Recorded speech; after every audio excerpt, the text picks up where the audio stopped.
1 Prologue. Summon/Bijou talking. Summon/Bijou thinking. Talking. Thoughts. I do not own Naruto. Unknown place. In what looked like the lab of a mad scientist, a spiky orange-haired woman could be seen looking through a bunch of folders. The woman was noticeably pregnant. The woman had been looking through the pile of folders for a little bit. That was until she found whatever she was looking for. So I was right. Orochimaru had other plans for my son. He just wants him to be his next body. Lucky for me and unlucky for him, I am not a normal woman. I may have not been doing any ninja work for the past few years, but I was not the strongest of my clan for no reason.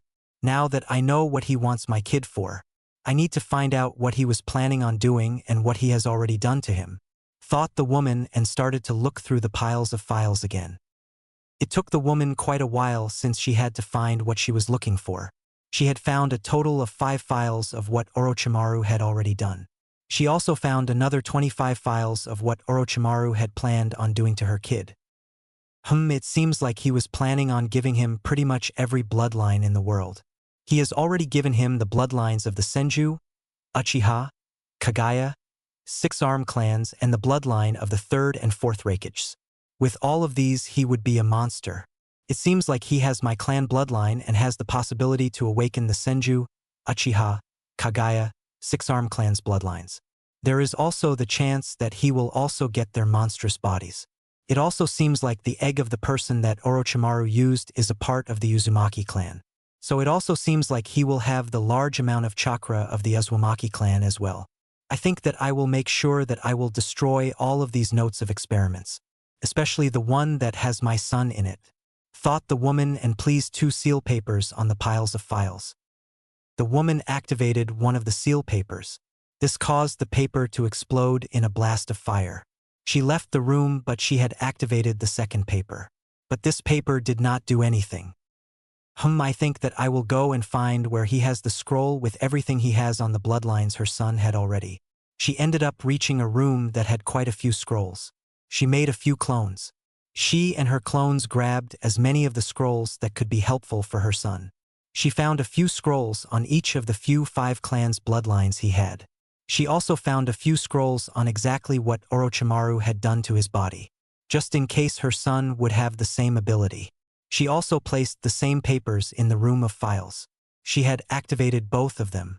Once she did that, she left the lab. It did not take her that long to leave the lab, and once she had got away from the lab, she went through some hand signs. "Oh, it has been a while since you summoned me, Mito," said a female voice. "Yes, it has been a while since I did summon you, Kentor," said Mito. "So may I know what I can do for you?" asked Kentor. "Yes, I would like to get some help to travel to the nearest village. At least if it is not the water country. I noticed that they were starting to get wary of anyone with bloodlines, and since I do have one, I do not think that it would be best if I go there," said Mito. "Well, you are lucky the closest village is not water country. It is the Leaf Village. It would not take me that long to reach it. I also noticed that you are pregnant. Can I know how the father is?" asked Kentor. "Well, the father is Orochimaru. But before you say anything, I did not sleep with him. He put an egg in me, but I found out that he had other plans for my kid. He just wanted to make the perfect body," said Mito, and got on top of Kentor. That does sound like something that a summoner of the snake contract would do. "So how is the mother?" asked Kentor, and started to head to the Leaf Village at a decent speed. "Well, the mother, as you said, is an Uzumaki clan member. I could not find out who it was, but I think it is Kushina Uzumaki, the last known living member," said Mito. "Well, if that is so, are you going to let her know?" asked Kentor. "I do not think I will, but I will probably leave a note for my kid if anything was to happen to me to let it know," said Mito, and there was a massive explosion. "That is a smart idea, but are you going to leave your scythe with your kid?" asked Kentor. "I do not think it will suit him, but I do have a feeling that he would be able to use it efficiently," said Mito. "So you know what gender your kid is?" said Kentor. "Yes, I do know what gender my kid is. I learned what his gender was yesterday," said Mito. 12 hours later. It took Kentor about 12 hours to reach the Leaf Village. However, she stopped a few minutes away from the gate. I think this is where I leave you, Mito, said Kintor. Yes, I think it is. But can you take the scroll for me? It has everything that my son has the opportunity to awaken. Plus it also has the information on what Orochimaru did to himself, said Mito. Yes, I will take it with me, Mito. I will make sure that you can get it at any point, said Kintor and took the scroll. Once Kintor had gone back to her summoning realm, Mito started heading to the Leaf Village gates. Halt there. State your name and the reason you are coming here, said Guard 1. My name is Mito and I am here to settle down. Plus I also want to have a place for my kid to live, said Mito. What is your past name? Asked Guard 2. My clan forgot their last name, so I do not know what it is, said Mito. You will need to talk with the Hokage to see if you can live here, said Guard 1. Thank you for letting me know, but can I get shown to the Hokage office? Asked Mito. Yes, you can, Mito-san. I will be the one that will be showing you there, said Guard 1. Thank you, said Mito. After Mito said that, she and the guard started to head to the Hokage office. On their way to the Hokage office, the guard asked if she would like to go to the hospital for a checkup. Mito thanked him for asking, but she denied it. When they got to the Hokage tower, the guard helped her to the Hokage office. When they got to the Hokage's office, Mito knocked on the door. Come in, said an old voice. Thank you for helping me to the villain and to the Hokage office, said Mito and entered the office. You are welcome, said the guard and went back to the gate. How may I help you, miss? Said the Hokage. Well, Hokage-sama, I would like to live in this village, so I can settle down and so my son can have a place to live once he is born, said Mito. I do not see why you cannot do that. But may I know if you have any experience in being a shinobi, and may I also know your name? Asked the Hokage. Yes, you may, Hokage-sama. My name is Mito and I was a ninja, but I have not been one in quite a few years. Today was the first day that I used one of my shinobi skills, and that was only for transport to get here, said Mito. You have the same name as Hashirama Senju's wife. But may I ask what your last name is? You can just call me Hiruzen instead of Hokage-sama, said Hiruzen. Well, Hiruzen-sama, my clan has forgotten their last name, so I would not be able to tell you my last name or clan name, but if I show you my bloodline, then you will know what clan I am from, said Mito. I have heard of a few clans like that. If you would not mind showing me your bloodline, since I might be able to remember your clan name, said Hiruzen. Okay, I will do that. But I also have to let you know something about my son after I show you my bloodline, said Mito. After Mito said that, her arm turned into a bigger arm that looked like it was either covered in brownish-colored dragon scales or snake scales. Hiruzen stood up and walked over to see Mito's arm a little better. So you are a part of that clan. I have not seen a member of that clan in a while. I cannot remember your clan name off the top of my head, but I will look through the history and I will let you know, said Hiruzen. Thank you for letting me know that and letting me stay here, said Mito. Okay, can I now know what is special about your son? Asked Hiruzen. After Hiruzen asked that, Mito told him that her son was the son of Orochimaru and Kushina Uzumaki. When Hiruzen heard that, he asked how that was so. She told him how and also everything else that she figured out what Orochimaru had done to the egg before she was impregnated. So Hiruzen knows that her son was given bloodlines of 5 clans. That was not counting Mito's bloodline and the pseudo-bloodline that he got from Orochimaru. That is, if he would have the same ability his father had. Took her about 20 minutes to let Hiruzen know. That is interesting. I did have the feeling that my student Orochimaru was doing some illegal things. But do you have any proof of it? I am not saying that what you told me is a lie, but I would like to see evidence just in case. I will still let you live here, said Hiruzen. I do have proof. I had a feeling that whoever I talked to would probably not believe me. But can I summon the being that I gave the scroll that has the files with everything? Asked Mito. Yes, you can. But so you know my Umbu will be on high alert, said Hiruzen. I expect nothing else. I would also feel that they were on high alert when I showed you my bloodline, said Mito and summoned a small bear. Oh, it has been a while, Mito-chan. I heard from Kintor that you summoned her earlier. So may I know what you need me for? asked the bear. Well, Neo-sama, I would like to have the scroll that I gave Kintor before she went back, said Mito. I can summon the scroll to me. Just give me a minute to summon it, said Neo. After Neo said that, she slammed her paise to the table. Once she did that, a puff of some appeared. While she was doing that, Mito and Hiruzen were talking. Here you go, Mito-chan, this is the scroll that you gave Kintor, said Neo. Thank you, Neo-sama, said Mito and took the scroll. You are welcome, Mito-chan, and have I not told you to just call me Neo? Asked Neo. After Neo said that, she went up in a puff of smoke. I will unseal the files that have. I also have scrolls on the bloodlines that my son might get, said Mito and opened the scroll. It took Mito a little bit to reach the seal that has the files. These are the files on what Orochimaru did to my son.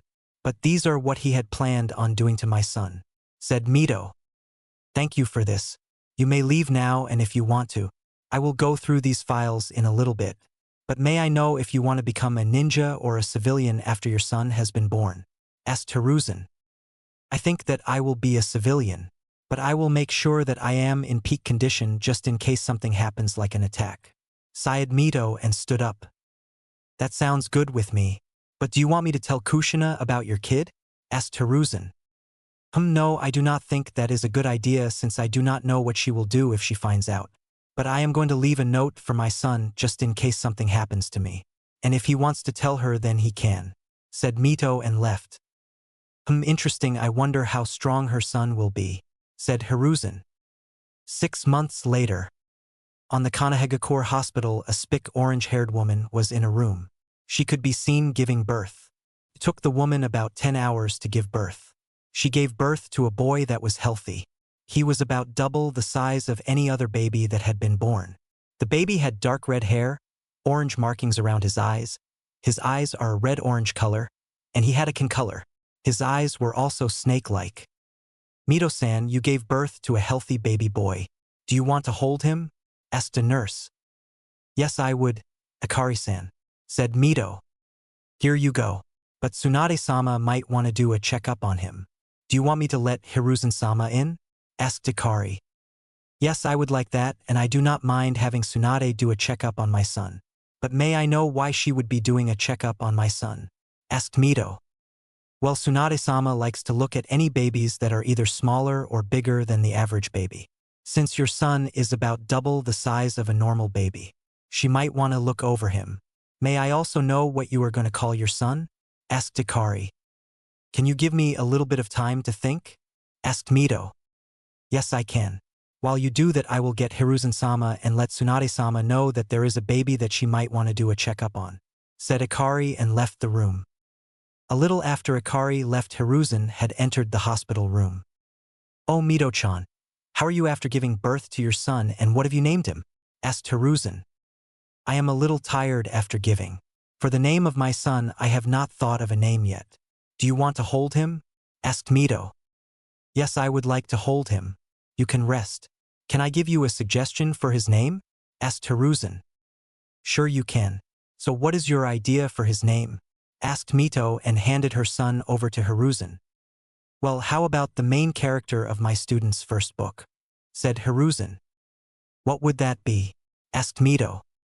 It would be Naruto, and it is from the tale of the utterly gutsy shinobi, said Hiruzen. That sounds good with me. Can you let Akari know once she gets back, because I think I am going to sleep.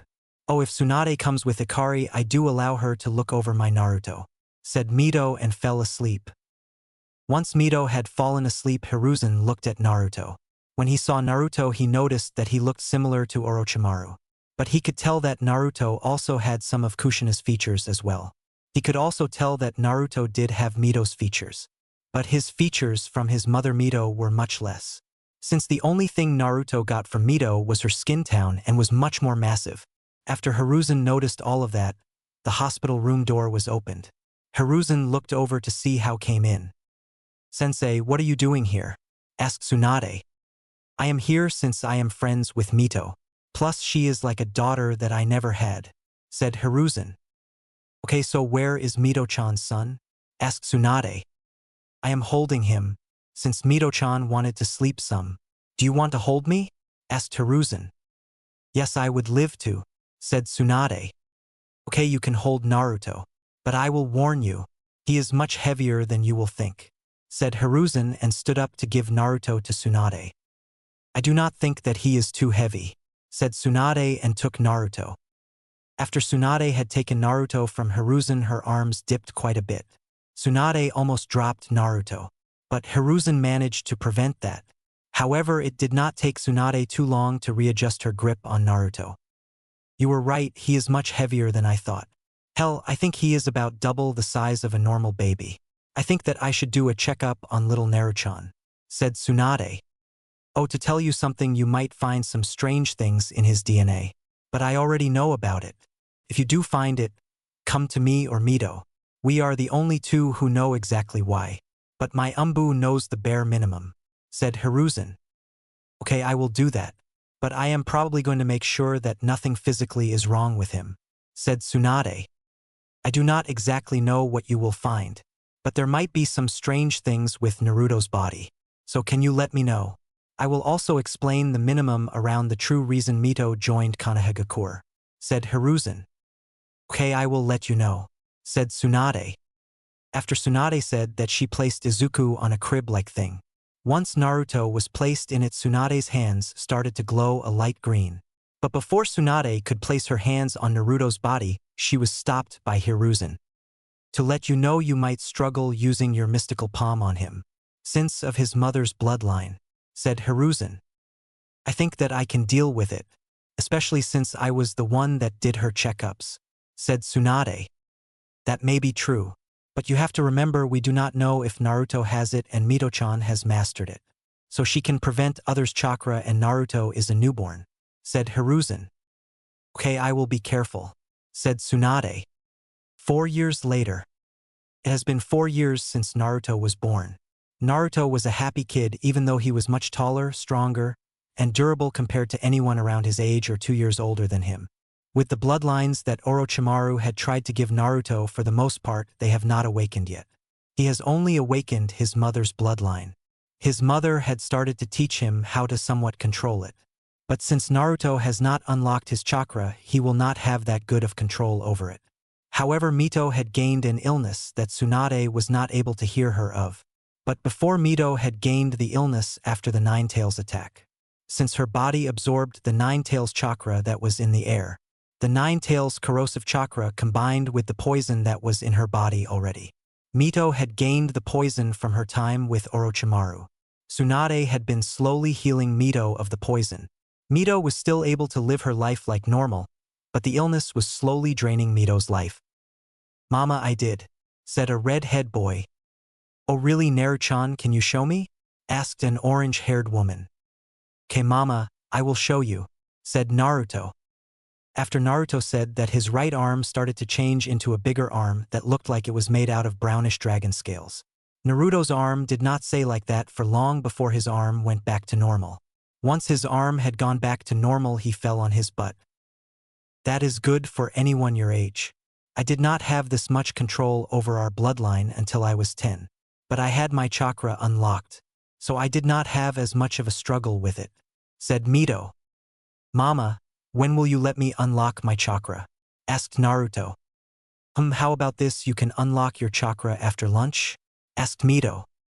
Eh, said Naruto and started to run around. Mito-chan, how are you doing? Asked an elderly voice. Hiruzen-sama, I am doing just fine, but I am a little tired. How about you? Asked Mito. I am doing just fine as well, but I am surprised that I feel this well after the Nine Tails attack. May I know why you are going to let Naruto-chan join the academy? Asked Hiruzen. I will probably let him join the academy when he turns 4 in a few weeks, said Mito. That does make sense. He will probably be mistaken for a kid a year or 2 old, since of his height and his size. But where is my grandson? Asked Hiruzen. He is currently running around, since he has managed to activate our bloodline while not having his chakra unlocked. Plus, I also am going to let him unlock his chakra after lunch today. Naruto-chan, Hiruzen is here and he wants to see you, shouted Mito. Old man, shouted Naruto and ran towards Hiruzen. Haha, how are you doing, Naruto-chan? Asked Hiruzen and caught the flying 4-year-old missile. I am good, Gramps. Did Mama tell you? Asked Naruto. Tell me what? Asked Hiruzen. I managed to use Mama's bloodline. Do you want to see? Asked Naruto. Sure, why not? Said Hiruzen and placed Naruto on the ground. After Naruto was back on the ground, he stepped back a little bit. Once he was back far enough, his arm changed for the second time today. That is nice.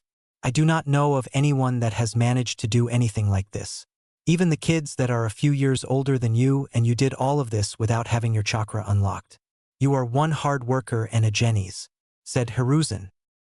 Thank you, Gramps, said Naruto. I think it is time for us to have lunch, said Mito. Can we have barbecue? Asked Naruto. I think it would be better if we have something other than barbecue to eat. That is the only thing you love it. But why do we not try something else? Asked Mito. How about you come with me and we can go and try some ramen, said Hiruzen. Sure, why not? Sighed Mito. What is ramen? Asked Naruto. You will find out once you try it. But it is like soup, said Mito. Okay, said Naruto.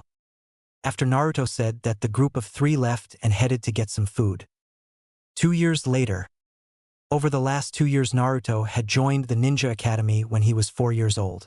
Mito had trained Naruto how to use their bloodline even better, and she also taught him in chakra control. Even though Naruto had around high Jounin chakra level, he had managed to get a high Chunin. Naruto had made a few friends at the academy. However, he could tell that his mother was not doing the best, especially since she had been staying in the hospital more often.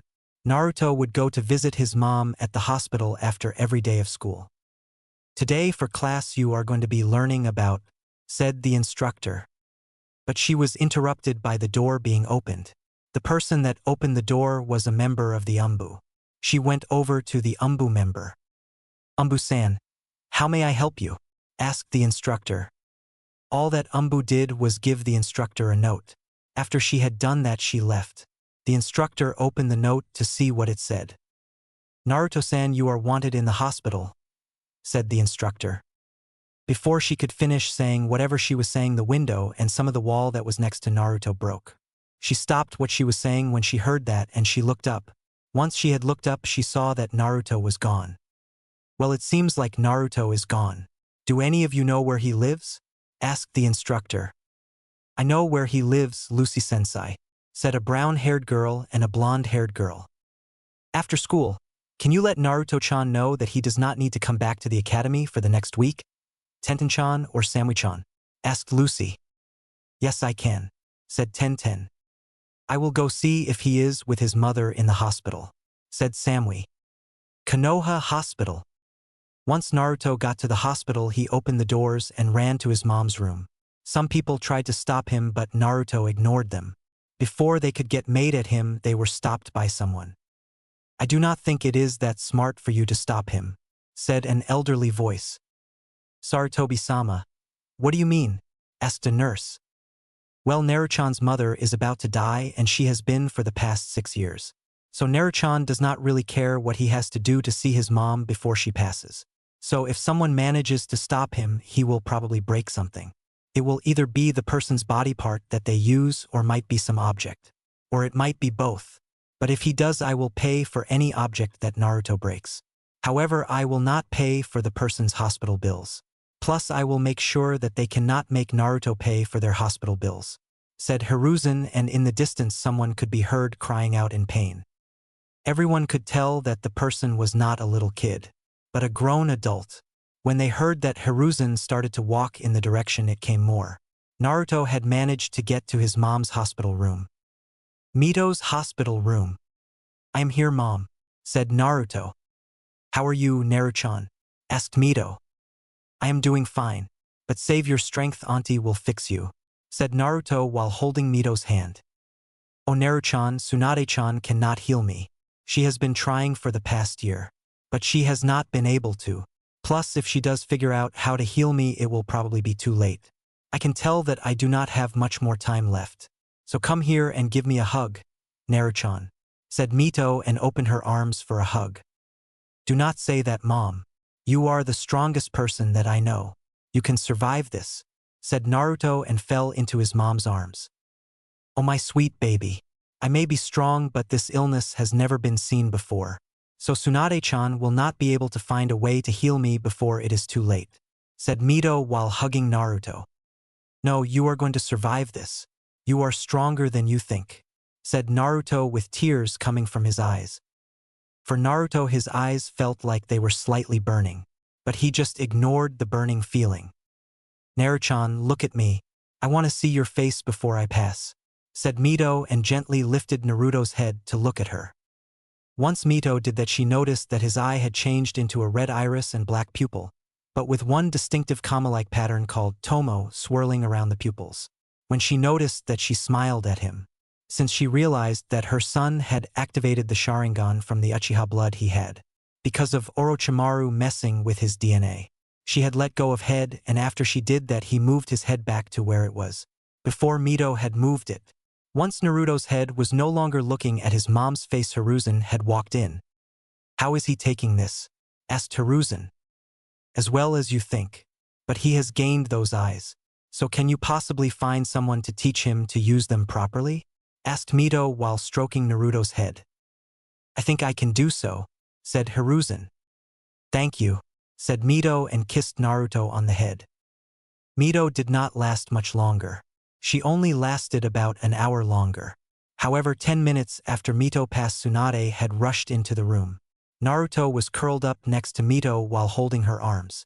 He had teary marks coming from his eyes.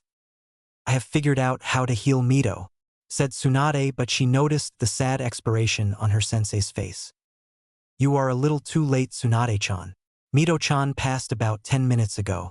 But can you make sure that Naruto-chan does not have the same illness? Asked Hiruzen. Yes, I will do that, sensei, said Tsunade while having tears in her eyes. After Tsunade said that, she quietly walked over to Naruto and Mito. Once she got there, her hands started to glow. She checked if Naruto had the same illness that his mom had. So does Naruto-chan have it? Asked Hiruzen. No, he does not. He is healthy and just fine, said Tsunade.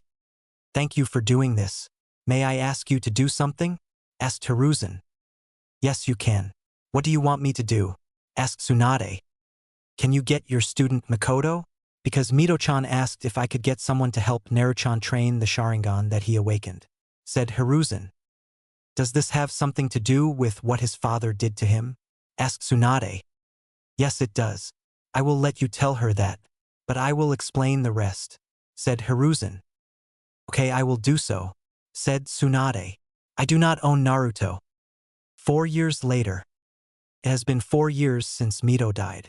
Took Naruto a few weeks to get over his mom's death.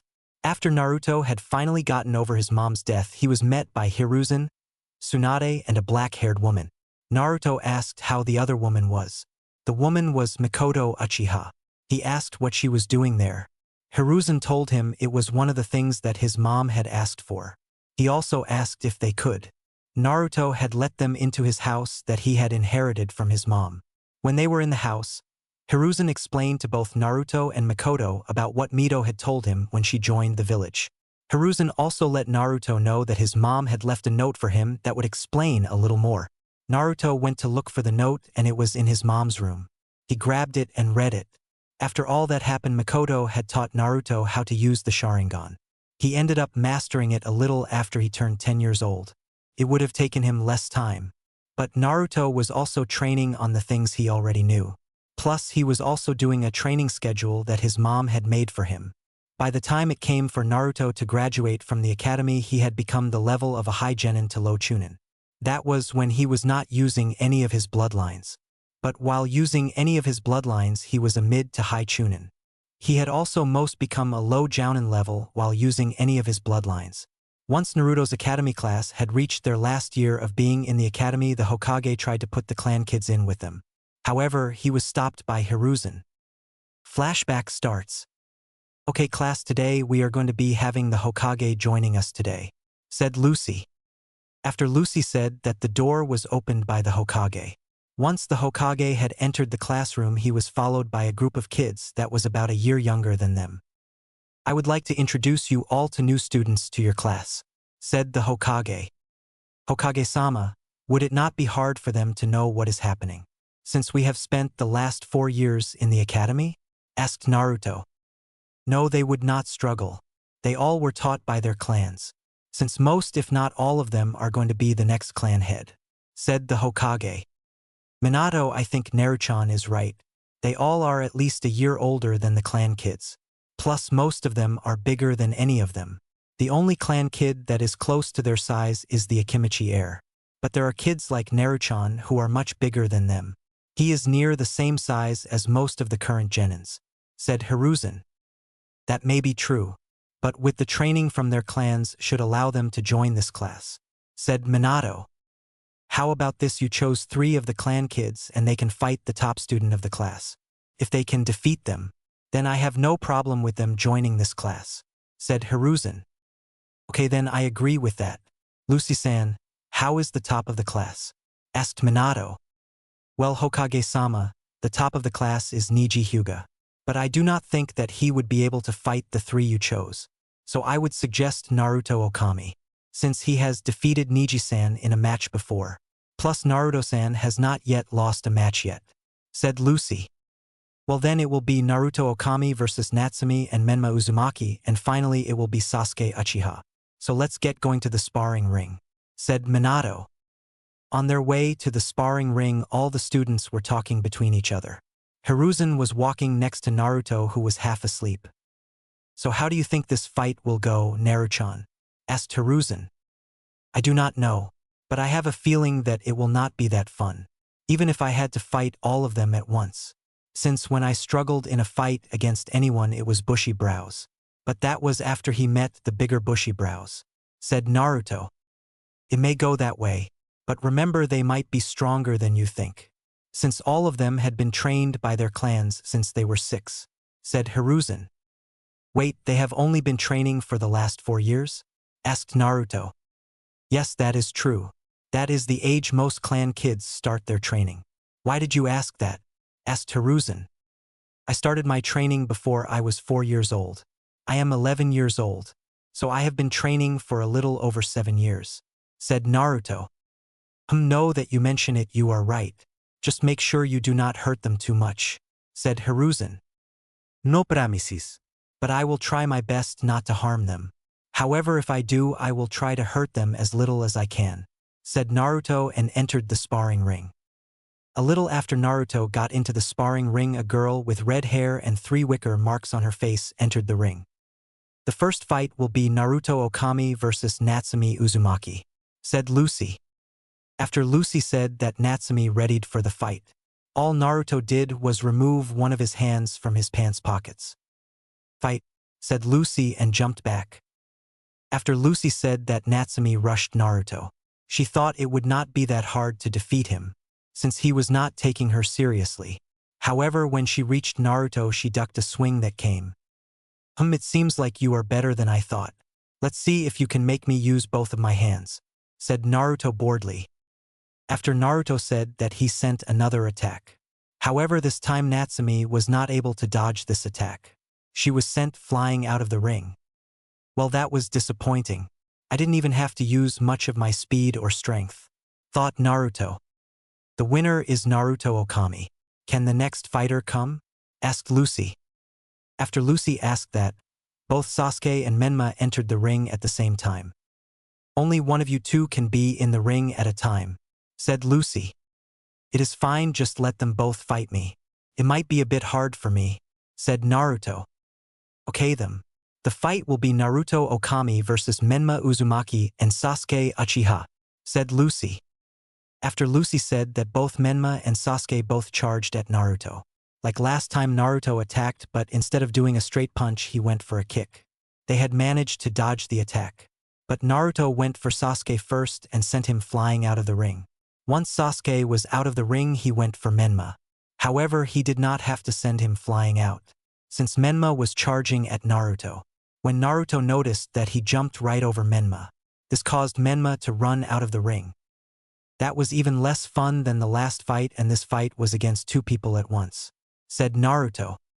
Lucy-san, How is Okami-san not the best in class if he is this strong? Asked Minato. It is because of his grades. He does just enough to pass the thing he has to do. So grade-wise he is near the bottom. I just think that he is too lazy to try with the paperwork, said Lucy. After Lucy said that there was a burst of demonic chakra from where Natsumi was sent flying. This is interesting. It seems like the Hokage's kids have never taken a hit before, said Naruto and dodged a red blur.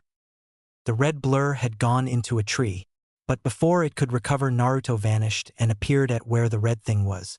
Once he reached there his arm had changed into his transformed form.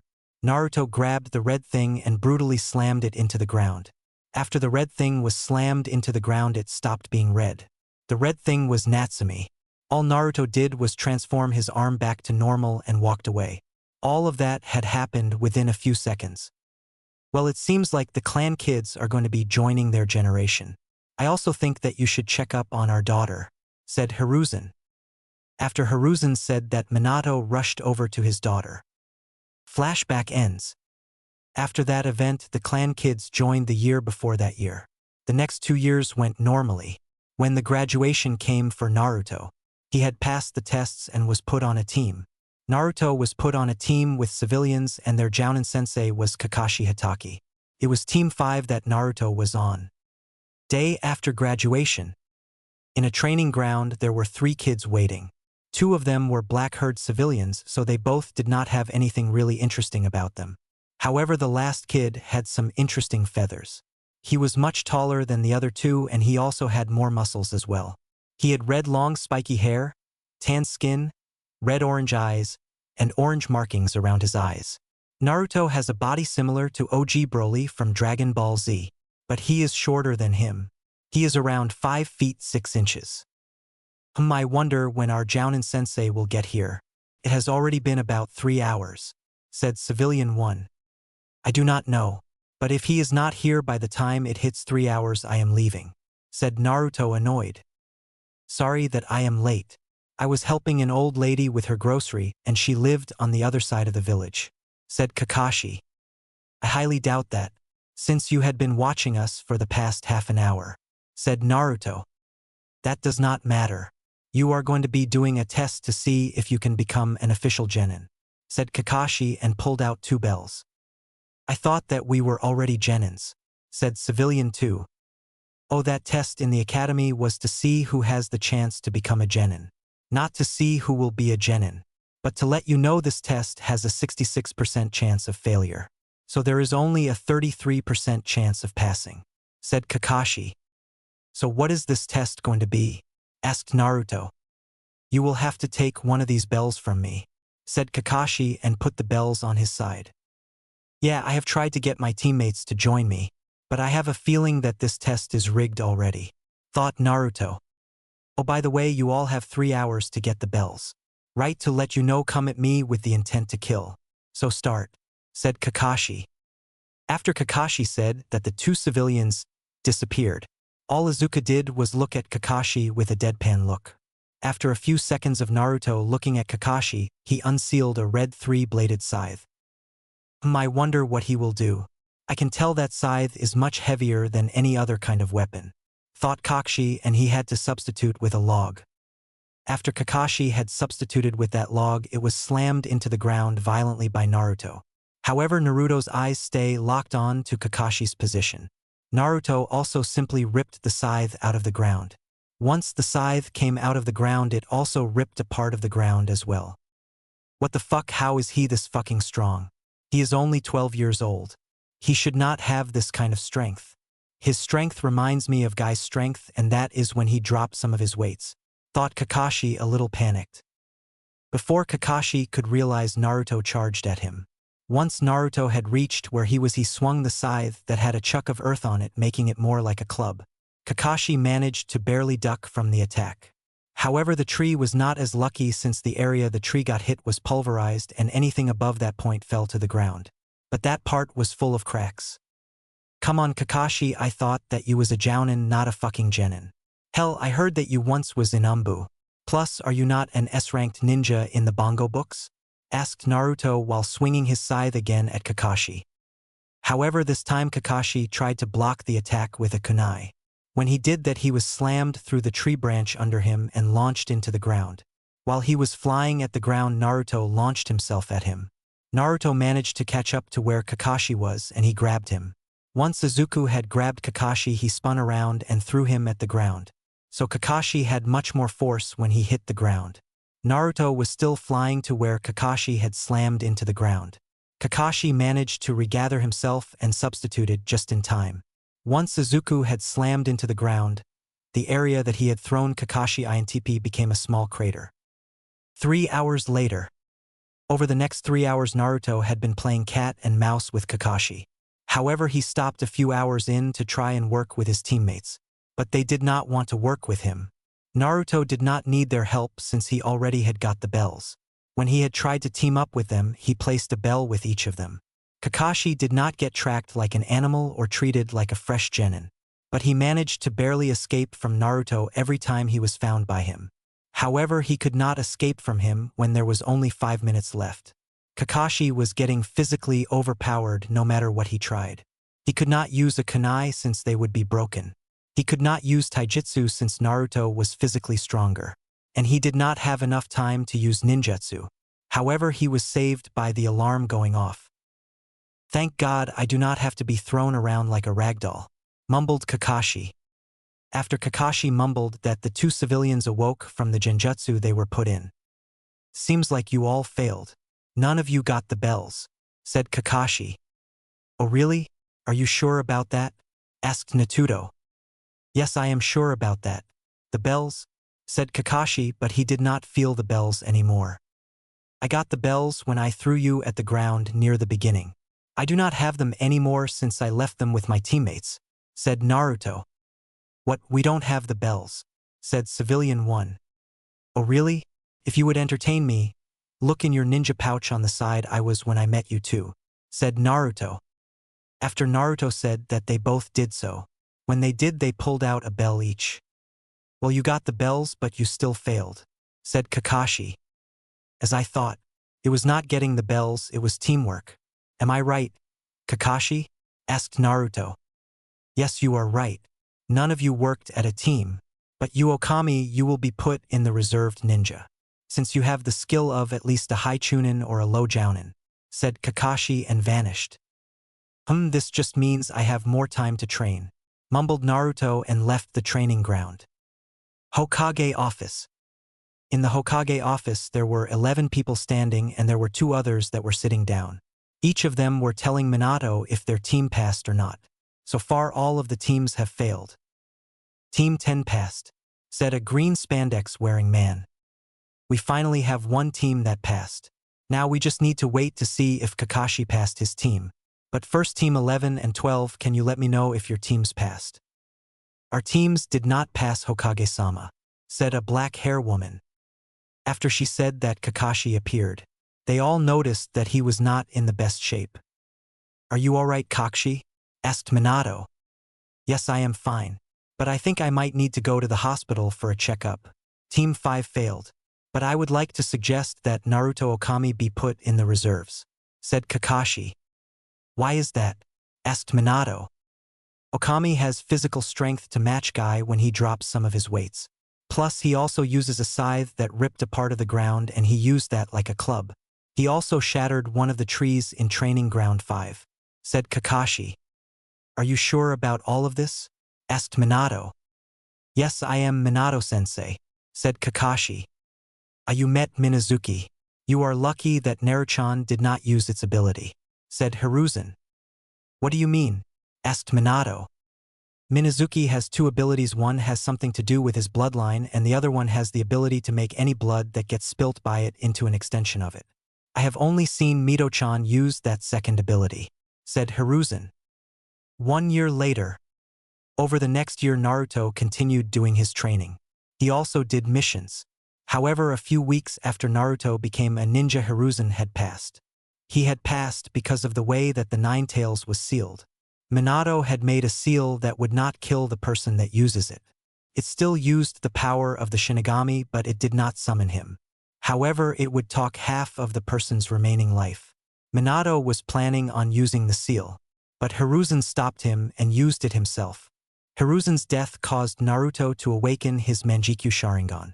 The pattern was a swirled or spiral pattern originating from his pupils. Naruto had not yet used his MS since he did not know what would happen if he did. But when he asked Mikoto, she explained what it was and what the abilities were. After that, Naruto had used it to see what abilities he had. For the abilities he had Kamui, Anabi, and Amatsu Mikaboshi. He had only been able to use Kamui and Anabi. Kamui lets him make himself intangible and send things into a pocket dimension. Anabi was like Amabatesu, but instead of producing black flames, it produced purple flames. Naruto does not know what Anabi would do when it is used on someone. Since he has not yet done so, he has also not yet activated his Susanoo. He would have tried to use his Susanoo, but he has not yet tried, since he had been training how to use his unlocked abilities. Plus, he does not want to go blind, and he has been working on his other bloodlines. Naruto had awakened his last 2 bloodlines after being a ninja for 6 months. So he has 6 bloodlines and 1 pseudo-bloodline. For his EMS training, he found a loophole since he had his shadow clones training how to use them. He also did that once he was proficient with what he was training. So he made it where he could personally use whatever he was training, then had his clones master it. When Naruto had gone on his first B-ranked mission, he was joined by 1 Jounin and 2 Chunins. Hokage office. You all are going to be doing a B-ranked mission. I want you all to take this scroll to the land of iron, said Minato. May we know what the scroll has? Asked Naruto. It has an offer for trading between us and them, said Minato. Okay, how long do we have for this mission? Asked a red-haired woman. I will give you all 3 to 4 weeks to do this mission. If you do it faster the better, said Minato. Thank you, Minato-kun, said the redhead. You are welcome, Kushchan, said Minato. We will be meeting at the West Gate in an hour, so go and get anything you need, said Kushina. Yes, ma'am, said the rest. After they said that, they all left, at least all except Kushina. Kushina, I want you to see how Naruto Okami does in this mission. He has gained quite a few requests for him to have a field promotion to a Chunin. At this point, it is getting close to the point where I might have to promote him to Jounin, said Minato. Really? I did not think that he would have so many promotion requests, especially since of how his father was, said Kushima. I know. I want you to keep a keen eye on him. If you see anything suspicious, I want you to kill him. We do not need Orochimaru's son getting too strong or too much influence, said Minato.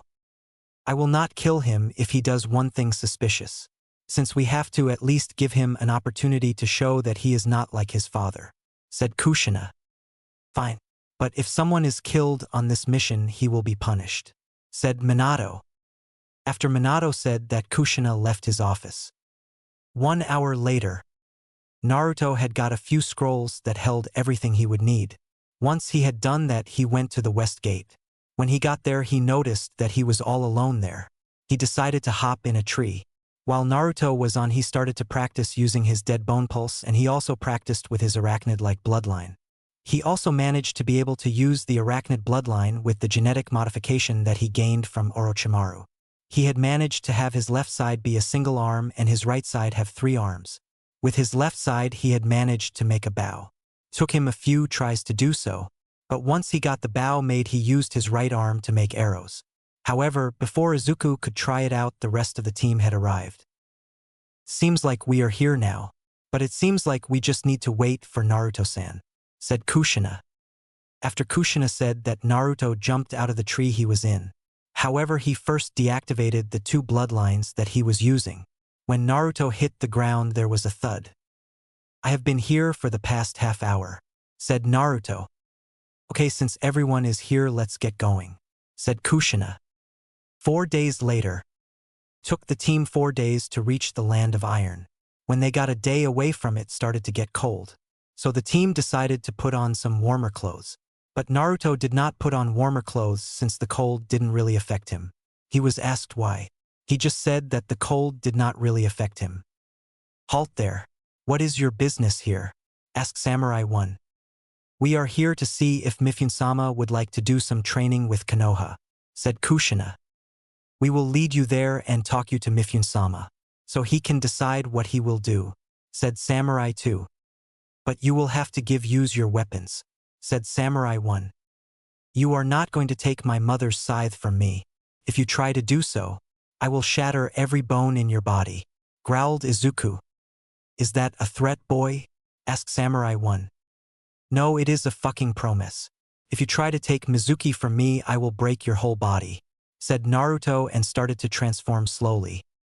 That will not be necessary. I have heard everything. If this scythe is the Minazuki I think it is, he would not have to worry doing that since that weapon would kill you, said Mifune. Oh Mifune-sama, I did not notice you there, said Samurai 1. Sir, you do not need to worry anymore, so you can stop transforming. But may I know what your name is and can you show me your scythe? Asked Mifune. After Mifune asked that, Naruto stopped transforming and turned back to normal. My name is Naruto Okami, but why do you want to see my scythe? Asked Naruto. Well, Okami-san, I had a friend that had a scythe that had the same name as yours. I just want to see if it is the same weapon, said Mifune. Okay, you can see Minazuki, said Naruto and unsealed Minazuki. Oh, so it is the same scythe. May I know what your mom's name is? Asked Mifune. Her name was Mito Okami. She passed away about 7 years ago, said Naruto. I'm sorry to hear that. We were good friends. She was also one hell of a swordswoman. If you would like to have some tips on using her, I am willing to help you, said Mifune. Thank you for the offer, Mifune-sama. But I think I will try and find a weapon that suits me better than Minazuki. She is a good weapon, but she is not my cup of tea, said Naruto. Well, you can go and look for a weapon. But if you are struggling to find a weapon, you can ask me to introduce you to the blacksmith that made my swords, said Mifune. Thank you for the offer, Mifune-sama, said Naruto and bowed. You two can also look around, while me and Kushina-san talk about this trade opportunity, said Mifune. After Mifune said that, Naruto and the two Chunins went to look around. Naruto went to the nearest weapon shop.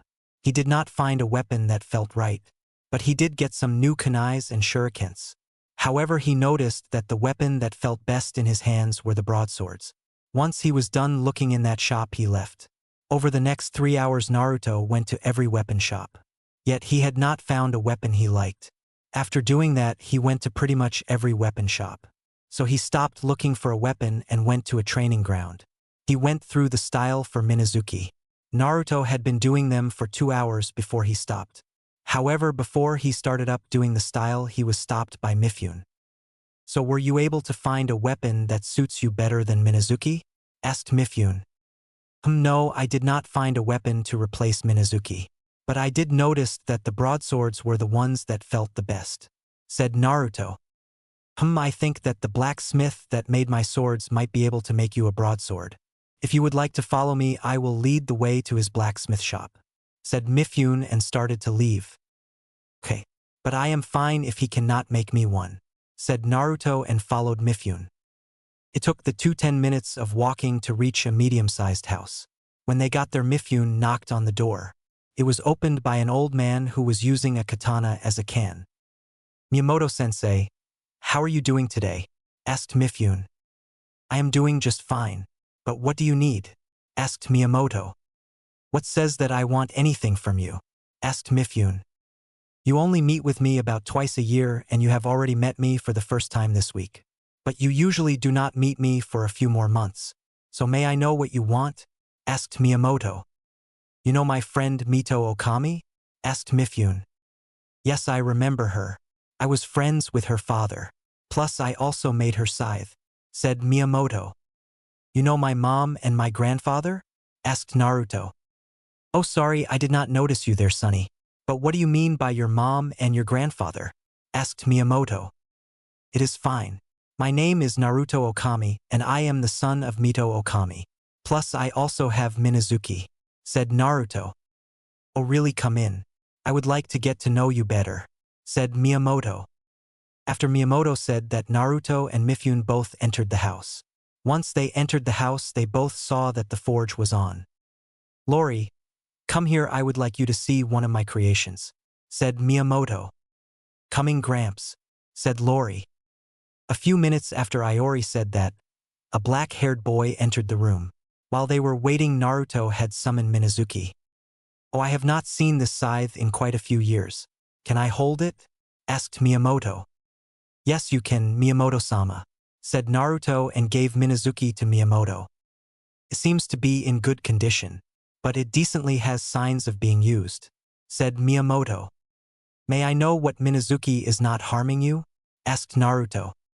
"It is because I am the maker of it, so it will not harm me. May I know if you have been able to use its ability?" asked Miyamoto. "No, not yet. I probably could use it, but she is not quite the right weapon for me. I looked to see if I could find a weapon to replace her, but none of the weapons felt right," said Naruto. That sounds right. That was the same as your mother. She had a struggle to find the right weapon. That was until I made her Minazuki. So would you like me to make you a sword?" asked Miyamoto. "If you are willing to, Miyamoto-sama. But if you cannot, I am willing to just use Minazuki," said Naruto. I do not think that I can make a sword for you, but I think my grandson can. However, were there any swords that felt good for you?" asked Miyamoto. "What, Gramps, you want me to make a sword for a stranger?" shouted Iori. "You will make him his sword if you want to learn how to make weapons like Minazuki," said Miyamoto. "Oh, Gramps," said Iori. "Well, the swords that felt right were the broadswords," said Naruto. This will be an interesting weapon, but it should be doable. I would like you to show us your body type, but from what it looks like you have your grandfather's body type. However, at the same time I can tell it is more compact compared to his," said Miyamoto. "Okay, thank you for letting me know that. But would you mind telling me about my grandfather?" asked Naruto. "Yes, I am willing to tell you stories about your grandfather," said Miyamoto. "And Naruto's weapon is Kenpashi's Shurikai, but it is the size of his Bankai. However, the handle is much shorter. Mito's scythe is like Haiden's scythe, but it is black and the blades are double the size. I do not own Naruto." 2 weeks later. The team that Naruto was on had spent the last 2 weeks in the Land of Iron. The main reason they were still there was because Mifune was giving Miyamoto and Iori as much time to make Naruto's sword. However, he could not delay the amount of time if he was going to sign the train offer. But they had almost finished making Naruto's sword. However, before they left the Land of Iron, they were stopped by Mifune. "Oh good, I caught you all before you leave," said Mifune. "Well, we had to find where Naruto-san was," said Kushina. "Like I told you, I was going to be in one of the training grounds. All you did was say okay. You never asked what training ground or for how long," said Naruto. "That really does not matter. Naruto, Iori has finished your blade. So do you want to go and get it?" asked Mifune. "Sure, why not?" said Naruto. "Can we join you?" asked Kushina. "I do not mind, but it is up to Mifune," said Naruto. "If it is fine with you, then it is fine with me. But I do not think that Miyamoto will let them into his house," said Mifune. "That is fine with us. I have never seen someone get a blade that was made by the Musashi family. I also have not seen a blade that was made by that family," said Kushina. "That is a lie. You have seen a blade that was made by the Musashi family. You have seen me use Minazuki and it was made by Miyamoto," said Naruto. After Naruto said that they went to the Musashi family house. When they got there, they saw that a door on the side of the compound was opened. "Hey Miyamoto, Iori, are either of you here?" asked Naruto. "I am in the forge. Give me a minute. I am just adding the last touches to your blade," said Iori. "Okay, that sounds fine with me. To let you know, the team that I came with is here as well. Is it fine if they enter the courtyard?" asked Naruto. "It is fine if they enter the courtyard, but they are not allowed to enter my house," said Miyamoto. "Well, you 3 can enter, but you cannot enter the house," said Naruto. After Naruto said that Iori had left the forge. However, he did not come out with a blade. He came out with 2 scrolls. "So where is my blade and what is up with those 2 scrolls?" asked Naruto. "This scroll has the fighting style that will work with your blade. However, this scroll holds your sword. It is a little too big for me to carry and a little too large to be removed from the forge," said Iori. "Okay, so can you unseal the scroll and show me my sword?" asked Naruto. Yes, I can. But this is not an ordinary blade, said Iori. This blade is one of the biggest blades that my family has made. The only other blade near the size was your grandfather's blade. It was called Yoru and it was about 7 feet tall. Your blade is about the same size, said Miyamoto. Oh really? Now you have interested me. So can I see the blade? Asked Naruto. Sure you can, said Iori and unsealed the blade. From the scroll it was not a sword, since it looks less like a sword and more like an enormous axe of some sort. On the end of the blade it had a piece of what looked like gold or bronze. On the piece it had what was like multiple pieces of strings. Plus for the handle it had white medical wrap. This is a neat blade. Can I try it out? Asked Naruto. Sure you can, said Iori. After Iori said that, Naruto walked over to the blade and picked it up. He managed to pick it up with a little amount of difficulty. However, it was not with much difficulty. It is pretty heavy. I can tell that not most people would be able to lift it, said Naruto. After Naruto said that he swung the blade a few times. He also tried to use it with one hand to swing the blade. However, he currently could not do so. After he was done swinging the blade, he placed it into one of the training posts. However, it went right through the post and slammed into the ground. That feels just right. So what abilities does it have and what is her name? Asked Naruto. Your blade's name is Nozurashi. 2 of the abilities are the transformation and the ability to get fixed by blood. The ability it has that is special to it is the ability to cut through anything that you have the physical strength to. So as long as you have the physical strength, you can cut through anything. So in a sense, the more you want to cut with it, the more physical strength you need, said Iori. That is neat. No wonder it cut through that training post with little problem, said Naruto. May we know what the style for Nozurashi is? Asked Kushina. It is called Dancing Demon. It is like another style that is used by the wielder of Samahata.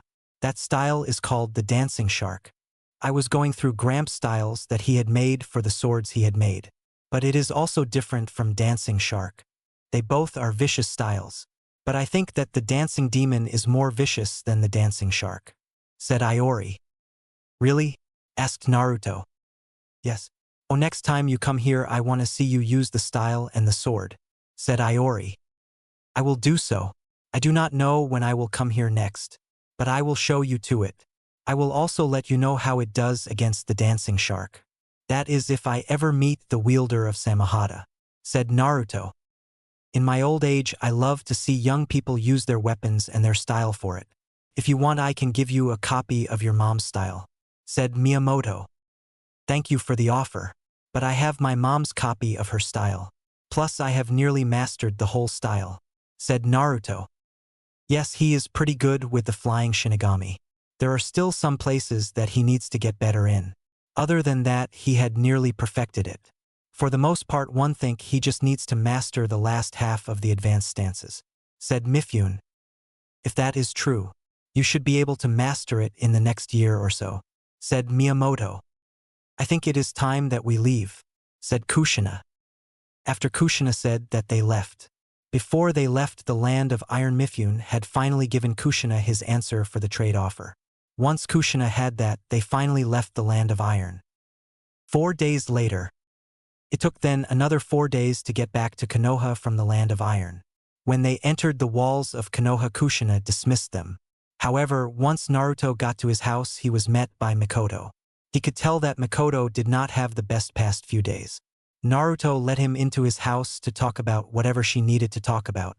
Mikoto had told Naruto that her clan had been killed by Itachi. He was shocked to hear that. All Naruto did was give her a jug. He spent the next few days conferring Mikoto. However, he was called to the Hokage office. He just sent a shadow clone to see what the Hokage wanted. 2 years later. Over the next 2 years Naruto continued to do missions. He had done 40 D ranks, 20 C rank, 5 B rank, 2 A rank, and 2 S ranked missions. The only reason he had done 2 S-ranked missions was because 2 of his A-ranked missions turned into S-ranked missions.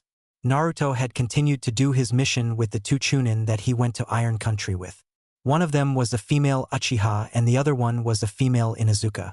They were doing a B-ranked mission. However, they ran into one of the new genin teams. Ikari, Susu, stop. I can feel a fight happening nearby, said Naruto. Where is the fight happening? Asked Ikari. It is happening to the west of us. Do you guys want to check it out? Asked Naruto. I think that we should do and see if it is something important. But if it is not, then let's head back to Konoha, said Susu. Okay, that sounds good with me. Plus you are the leader of the mission, Su, said Ikari. After Ikari said that, they went over to where Naruto could feel the fighting. When they got there, they saw 1 male and 3 girls fighting against a group of thugs. However, Naruto could tell that there were at least 2 other people watching. It seems like a genin team is getting attacked by a group of thugs, said Susu.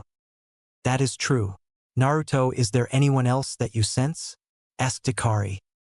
Yes, I can sense 2 people just watching in the distance.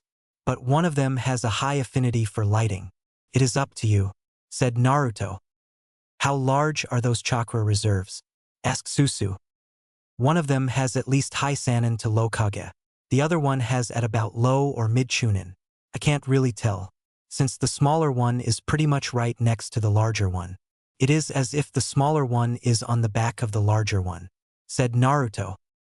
We will help them, but I want you to send a summon to Konoha to know that we are going to be joining this mission.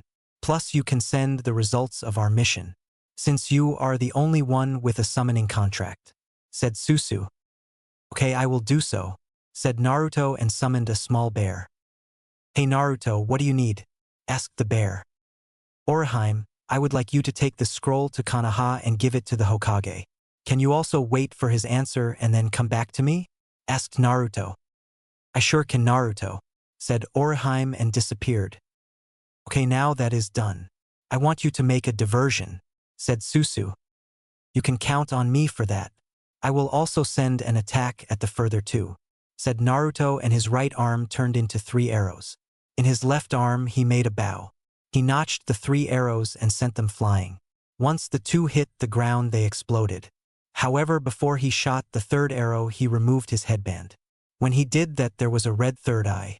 He looked over to where the other one was and shot it. The arrow was covered in lighting.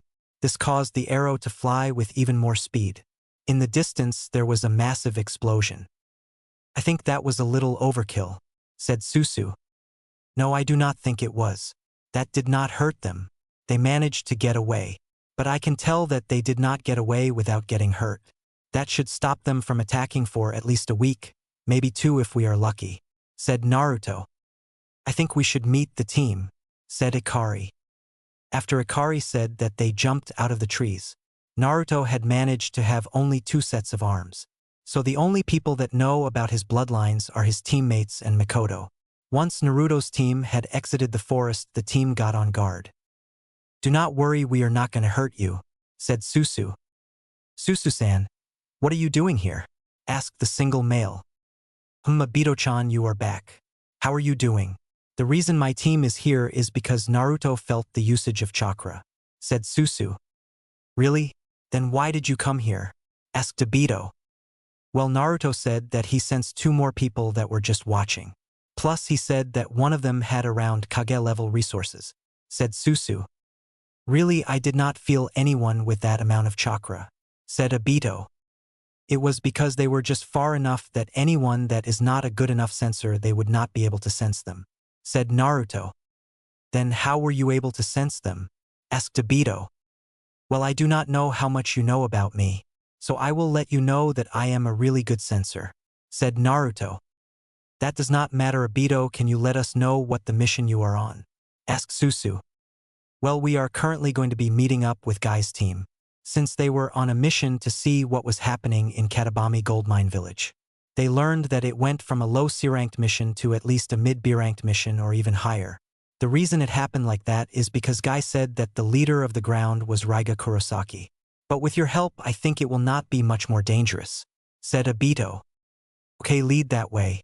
We will join you, said Susu. Alright, I will introduce you to my quaid once we are somewhere safer, said Obito. That sounds good with me, said Susu. Alright, we are going to be leaving now, said Obito. Hey Su, are we going to be joining them? Asked Ikari. Yes, we are going to be joining them, since this mission could turn into a high-ranked mission, said Susu. Okay, me, my Ninken, and Naruto will be taking the back, said Ikari. That sounds just fine. Make sure you do not harm them back there, said Susu. After Susu said that they all got into formation. The formation had the three genins in the middle. Naruto and Ikari were in the back. Ikari's Ninkens were on the right and left. For the front there was Susu and Aido. It did not take them that much longer to meet up with Team Guy. Naruto had summoned Nozarashi and had it on his back. They tried to ask him about it. All Naruto did was say that it could wait until we would reach somewhere safe. When Team Reserves and Team Aido had met up with Team Guy, they were waiting in Katabami gold mine. Susu and Aido asked to get a better rundown on what happened on their mission so far. While Guy was letting them know what had happened, Orochimaru had appeared near Naruto. Katabami gold mine. Hey Naruto, I am back and I have a scroll from the Hokage, said Orochimaru. Really? Can you let me know what the Hokage told you? Asked Naruto and went towards Orochimaru with Nozarashi on his shoulder. Well, he thanked me for the mission report and told me to give you this scroll. Plus, he also told me to let you know that he is going to be sending Team 7 once they return from their mission, said Orochimaru. Okay, I will let Susu know that and I will give them the scroll. But I do not think that Team 7 will come after the mission they are doing. I think it will be one of their Jounins on that team. However, I will still let them know what you told me. You can go back whenever you want, said Naruto and grabbed the scroll from Orochimaru. Hey Naruto, where are you going to get your personal summon? Asked Orochimaru. Are you not my personal summon? Asked Naruto. No, I am not. I am the daughter of your mom's personal summon, said Orochimaru. I will do that after I give Susu, Guy, and Aido the scroll, said Naruto. Okay, I will stay with you until you do that, said Orochimaru and walked next to him. Oh shit, stats, calm the fuck down, talk like normal people, shouted Naruto. What do you need, Naruto? Asked Susu. Know that you three are not acting like little kids fighting over a toy. I have a scroll from the Hokage and a message from him as well, said Naruto. What is the message and can we get the scroll? Asked Aido. The message is that Team 7 will be joining us. However, I do not think that they will be joining us. I think it will be one of the Jounins. If I do give you the scroll, will you act like you were? Asked Naruto.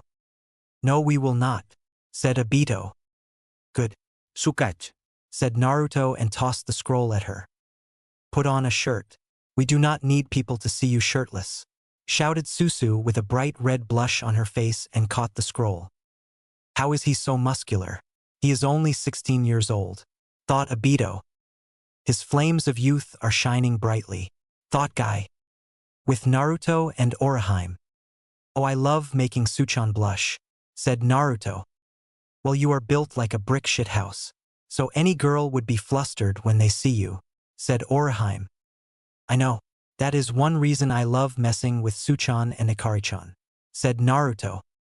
So where are you going to be summoning your personal bear? Asked Orochimaru.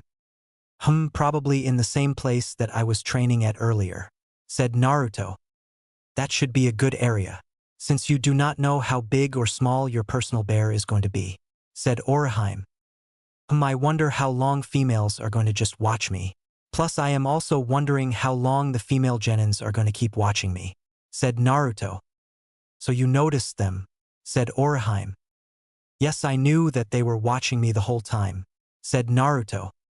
So what are you going to do with them? Asked Orochimaru. Nothing. If I really feel like I could just use Shunish to lose them, said Naruto. So you are going to just let them watch you? Asked Orochimaru. Sure, why not? I really do not care if they watch me or not, said Naruto. After Naruto said that, it took them only a few more minutes before they had finally returned to where he was earlier. So how will I do this thing or work? Asked Naruto. Well, you will do the summoning jutsu again, but you will use the least amount of chakra, said Orochimaru.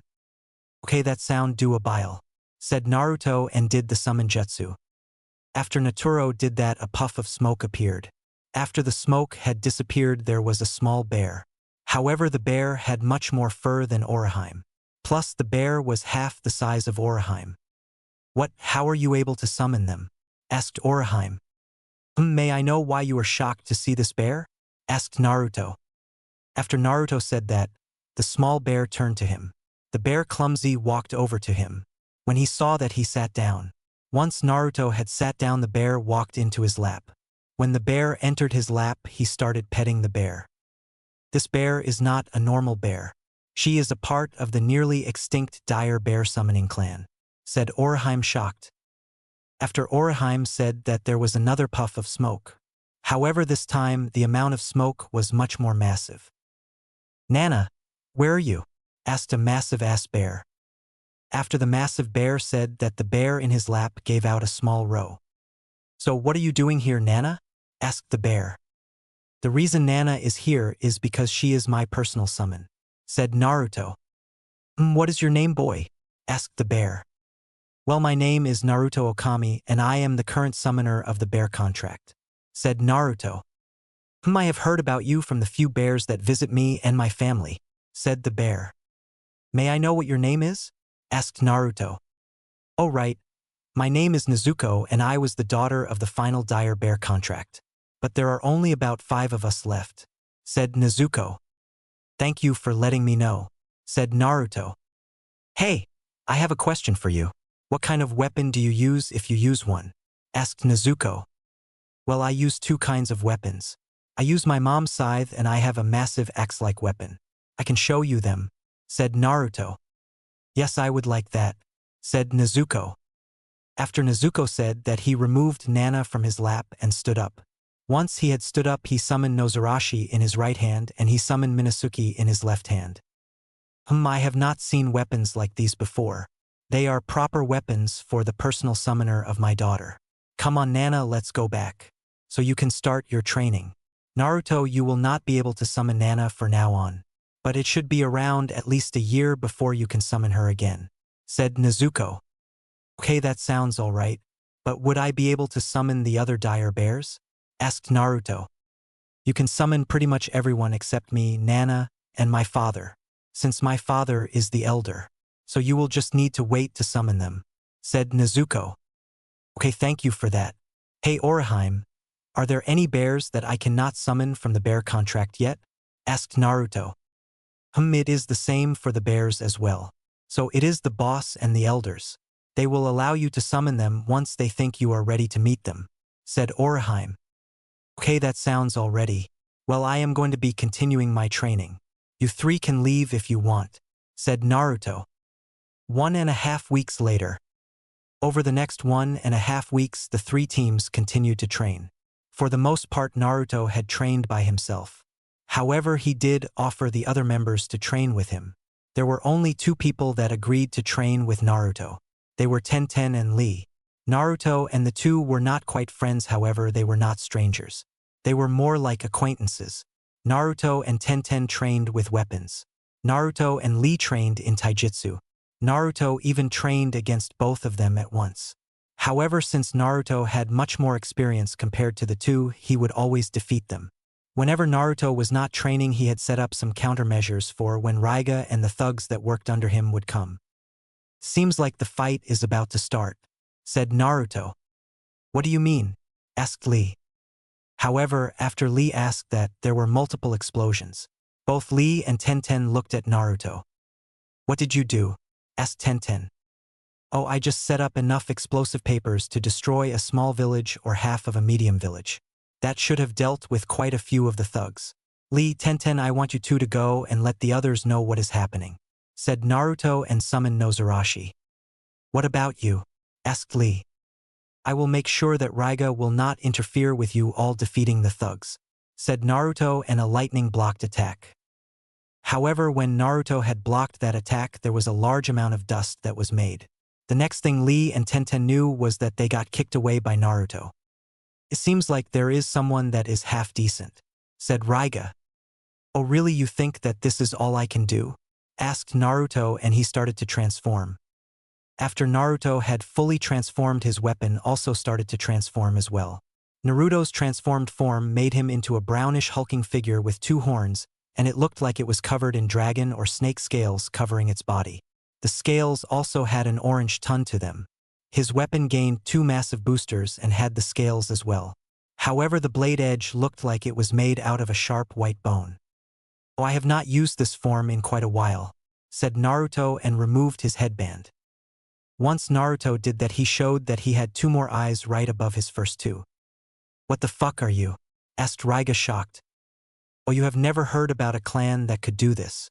"Oh right, most of them cannot control their transformation and this form could not be used for most of my clan," said Naruto. "That does not matter. I will give you a fantastic funeral," said Raiga and charged at Naruto. Naruto also charged at Raiga. He could tell that the other person that he sensed earlier was on Raiga's back. Naruto swung Nozarashi at Raiga. However, Raiga managed to barely jump back. But Naruto did not stop at that. He sent a punch with a spiked fist. Raiga managed to block the attack. However, Raiga could tell that the Kiba blades would not last getting hit like that again. But he managed to make Naruto lose balance a little. Once he had done that, he took advantage of it. He charged at Naruto with the Kiba blades covered in a large amount of lighting chakra. This allowed Raiga to cut Naruto. The cut had started from the top of his abs on the right side and it stopped on his shoulder. This cut made Naruto stumble a little. However, this did not stop Naruto for long. He sent an attack at Raiga while using the boosters to give his blade more speed. This time Raiga did not manage to dodge the attack. However, Naruto's attack did not cleave Raiga in half. It only went partially through Raiga. Raiga managed to ignore the damage and he gave Naruto another cut. This time the cut started on his right cheek and ended at his upper arm. It is the same scare that Super Broly has. You managed to cut me on this from," said Naruto and he dropped out of it. "Haha, you are not that bad of a fighter.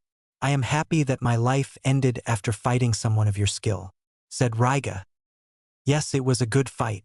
You are probably going to be the first person and only person that will leave a mark on me," said Naruto. "Haha, I am happy to hear that. Can I ask you 2 things?" asked Raiga. "Sure you can," said Naruto. "Can I know what your clan name is and can you make sure that Ranmaru is taken care of by a good person?" asked Raiga. "I can do that. My clan name is the Okami clan, but they have forgotten it. But you may know them better as the Wandering Demons," said Naruto. "Oh, you are a part of that clan. I have never fought one of them before. But if you are a part of that clan and you are this strong, I would not like to fight a member of that clan with more training," said Raiga. "Rest now. You deserve it. I will also make sure that your swords get back to the Mist Village," said Naruto. "That would be nice. If you do that, I would like you to give them his scroll as well. It has the fighting style for it. Plus it also has some of the jutsus that I made for them. You can also seal the Kiba blades in it as well," said Raiga. "I will do so," said Naruto and Raiga had passed. Naruto had sealed the Kiba blades in the scroll. He also looked at the scroll that had the jutsus that Raiga had made, since he wondered what kind of jutsus they were. Once he was done with that, he also put it in the scroll. Then he sealed it in one of the seals he had on his belt. "Hey Ranmaru, do you want help out of that pack?" asked Naruto. "Yes, I would like that," said Ranmaru. "Okay, I will help you out of the pack," said Naruto and took Ranmaru. "Thank you for that," said Ranmaru. "You are welcome. Do you want to walk to the town?" asked Naruto. "I would love to, but I cannot walk," said Ranmaru. "Can I see if I can heal you? I may not be the best medical ninja, but I am better than most of the other people that know medical jutsus. However, I think that one of my summons might be able to heal you," said Naruto. "Really, you could heal me?" asked Ranmaru. "I might, but I do not want to get your hopes up too much. However, I might be able to get the best medic ninja in the world here. I do not know if she would come," said Naruto. "Thank you," said Ranmaru. After Ranmaru said that, Naruto's hands glowed green. Once his hands were glowing green, he placed them over Ranmaru's legs. This is more than what I can heal. Let me summon one of my summons to see if there is one that can heal," said Naruto and did the summoning jutsu. "Hey Naruto, what do you need?" asked Orochime. "Well, I am wondering if there are any bears that can heal?" asked Naruto. Well, I can heal. But there is only one other person that is slightly better at healing than me, and that is my mom. However, she is much bigger than me. She is about half the size of the boss summon, said Orochime. Well, can you try to lead Ranmaru? Asked Naruto. I can try, but I do not know if I will be able to, said Orochime. Okay, if you cannot do that, can you contact the slug summons and ask them if they could reverse summon Tsunade? Because I know that she would be able to heal her, said Naruto. I can do that, but I do not think that they would if she is on a mission. But first let me check, said Orochime. Orochime had been looking over Ranmaru for a few minutes. I cannot fully heal him, but I think I should go ask the slug contract first. What about you? Asked Orochime. Oh, this I can heal it, but I do not think I will heal it, since these are probably going to be the only scars that I will ever get, said Naruto. Well then, can you at least patch it? Asked Orochime. I will do that after the fight is done, said Naruto. Fine, just make sure you do not die because of blood loss, said Orochime. I do not think that I will die because of blood loss, but I will make sure that I put a patch over the cuts, said Naruto. After Naruto said that, Orochime left. However, not long after she left, Kushina arrived. Are you alright, Naruto? Asked Kushina. Other than getting cut twice, I am fine, said Naruto. Let me heal you, said Kushina. Nah, I think I will let these become scars, said Naruto. Why would you do that? Asked Kushina. Well, this is possibly the only time that I could be a scar. Not many people would be able to cut me, said Naruto. But why? Asked Kushina. I do not mind having scars on my body, said Naruto. After Naruto said that, Tsunade appeared. Brat, how are you after fighting against a B-ranked ninja? Asked Tsunade. Auntie, I am doing just fine. Other than getting 2 cuts, I am fine. Since you are here, can you try to heal Ranmaru? Asked Naruto. Sure I can, but are you not going to heal your injuries? Asked Tsunade. Nah, like I told Kushina, I do not mind having scars on my body, said Naruto. Okay, if you are going to heal yourself, at least patch yourself, said Tsunade. I will do so after the fighting is over, said Naruto. The fighting is over already, said Kushina. Really, I thought that it would still be going, said Naruto. No, it was nearly over, since there were not many thugs left after the explosions, said Tsunade and tossed a roll of bandages at Naruto. Thanks, Auntie, said Naruto and wrapped his chest and right arm. Talking. Thoughts. I do not own Naruto. After the fighting at Katabami gold mine was over, Naruto sealed Raiga's body, so he could claim the bounty and to give him a proper burial. Once their business in the town, the 4 teams left. But once they got back to Konoha, they would be shocked by seeing something. 1 week later. Okay, you all can go home. If we need one of you, you will get summoned to the Hokage office, said Obito. Hey Suchan, if you want to have a spar with me after this, you know where I will be, said Naruto and left. After Naruto said and did that, the rest separated. However, Naruto was followed by Tsunade and Ikari. It did not take them to reach his house. When they got there, they saw that Makoto was there. Hey Aunt Makoto, what are you doing here? Asked Naruto. Well, I can hear because I was getting a little annoyed by Sasuke. Plus I wanted to see how you were doing after your mission, said Makoto. Well, I am doing just fine. My mission went with little to no problem. However, on my team's way back, I sensed a fight. We made sure that it was not going back. When we did see what was happening, Suchan decided to have us join them. From that fight, I only got cut twice. Other than that, I am fine, said Naruto. Really? What team did you end up joining? Asked Makoto. It was Team Obito, said Naruto. Are there any others injured? Asked Makoto. I do not know. You would have to ask Tsunade. While the rest were fighting thugs, I was fighting Raiga. He was the one that cut me, said Naruto. There were no real bad injuries. Other than a little exhaustion, a few minor cuts and chakra extension, they all were fine, said Tsunade. I think I will go and see how Sasuke is doing, said Makoto. That is fine with me, said Naruto. So where are you going to do your eye transplant? Asked Tsunade. Not right now, but even before I do, I need to find an Uchiha that is a descendant of Madara. But since I have Hashirama's DNA as well, will slow down the blindness. Plus I have not really used my MS a lot, said Naruto. Right, I forgot about that, said Tsunade.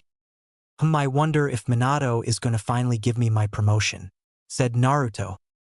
By the way, how many times have you been suggested for a field promotion? Asked Tsunade. I do not know, but I know that it has to be at least around maybe 2,000 times, said Naruto. You should already be a jounin. Since, after a ninja getting 100 field promotion requests, the Hokage should have had you a test to see if you are worthy of the promotion. Or he should have sent someone he trusted on a mission with you so they could watch you.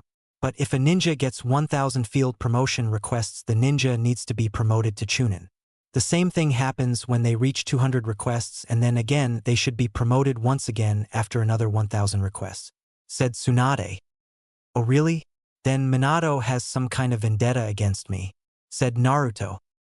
I will talk with him, and if he does not give me a good reason, I will go talk with the Fire Daimyo about all of this. However, the next he comes around is going to be around the time of the Chunin exams, said Tsunade. After Tsunade said that Naruto threw Nozarashi at a member of the Umbu that appeared in his house. However, he made sure that Nozarashi would barely miss the Umbu member. How said you can enter my house with no permission? Or did my mom kill about 10 and injured 90 of the Umbu that had entered this house? Asked Naruto. I am one of the Hokage's personal Umbu. We can enter anywhere, said the Umbu member. Oh really? Were you a part of the personal Umbu team that Hiruzen had? If not, I will shatter your body and tell Minato that if he wants me, send one of Hiruzen's personal Umbu. If not, send them to my fucking door and have them knock. You are lucky that I am in a decent mood, growled Naruto and grabbed Nozarashi. After Naruto had growled that, the Umbu member pissed himself. Naruto could smell that he pissed himself. He gained a demonic grin. So what the fuck do you want? Asked Naruto. The Hokage would like to talk with you about your previous mission, said the Umbu member. However, he was scared and left. Leave now or I will shatter your body, said Naruto.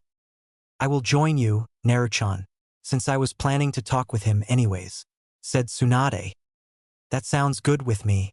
How do you want to go, the Senate route of the fast way? Asked Naruto. I think we can go the Senate route, said Tsunade. Okay then let's go, said Naruto. After Naruto said that, he and Tsunade started to walk to the Hokage office.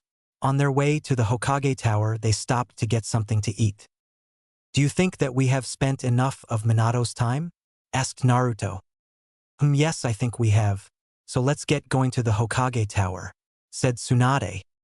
Okay, that sounds good, said Naruto, and they walked to the Hokage office. Hokage office. What took you so long? Asked Minato. I thought that since you sent an Umbu into my house, well, me and Tsunade decided to get something to eat, said Naruto. I am the fucking Hokage and you are a ninja under me, yelled Minato. Oh really? If that is true, then why have you not given Naruto the promotion that he has earned? Asked Tsunade. I do not know what you are talking about, said Minato. Oh really? Has Naruto not gotten multiple requests for him to get a field promotion? Asked Tsunade. Like I said, I do not know what you are talking about, said Minato. Oh really? Then if I get his file there will be no request, asked Tsunade. Yes, that is true, said Minato. Oh really, Naruto, can you give me your file? Asked Swanda. Sure thing, said Naruto and vanished. A few seconds later Naruto had reappeared and had a massive file. Here you go, auntie, said Naruto. Thank you, Naruchan, said Tsunade. What, how did you get into the file room? Yelled Minato. It was not that hard. All I did was go into the room and grab it. The Umbu there are shitty. Plus I can tell that someone has been sneaking into it quite a few times, said Naruto. Like I thought. Naruto Okami rank Genin, promotion requests 2500, and unofficial rank Jounin. It seems like Naruto is supposed to be a Jounin since he has more than a few thousand promotion requests. So what do you have to say about this? Asked Tsunade. I will not let the fucking spoon of that fucking traitor become stronger, yelled Minato. Oh really? How do you think my father is? Asked Naruto. You are the son of the fucking traitor Orochimaru. You fucking traitor spoon bastard, yelled Minato. It seems like you have gone insane. Do you think that if Naruto was such a threat, Hiruzen-sensei would have let him live? Asked Tsunade. After Tsunade asked that, Minato was quiet. However, before Tsunade could say anything, she was attacked by Minato's personal umbu. But before they could reach her, they were stopped by Naruto. He ended up breaking all of their bones. That is what happens when you try to attack someone that I care about, said Naruto. That was impressive, boy. Would you like to join the umbu? Asked a dragon-masked umbu. Thank you, Naruto. I will let you know that I will be talking with the fire daimyo, said Tsunade.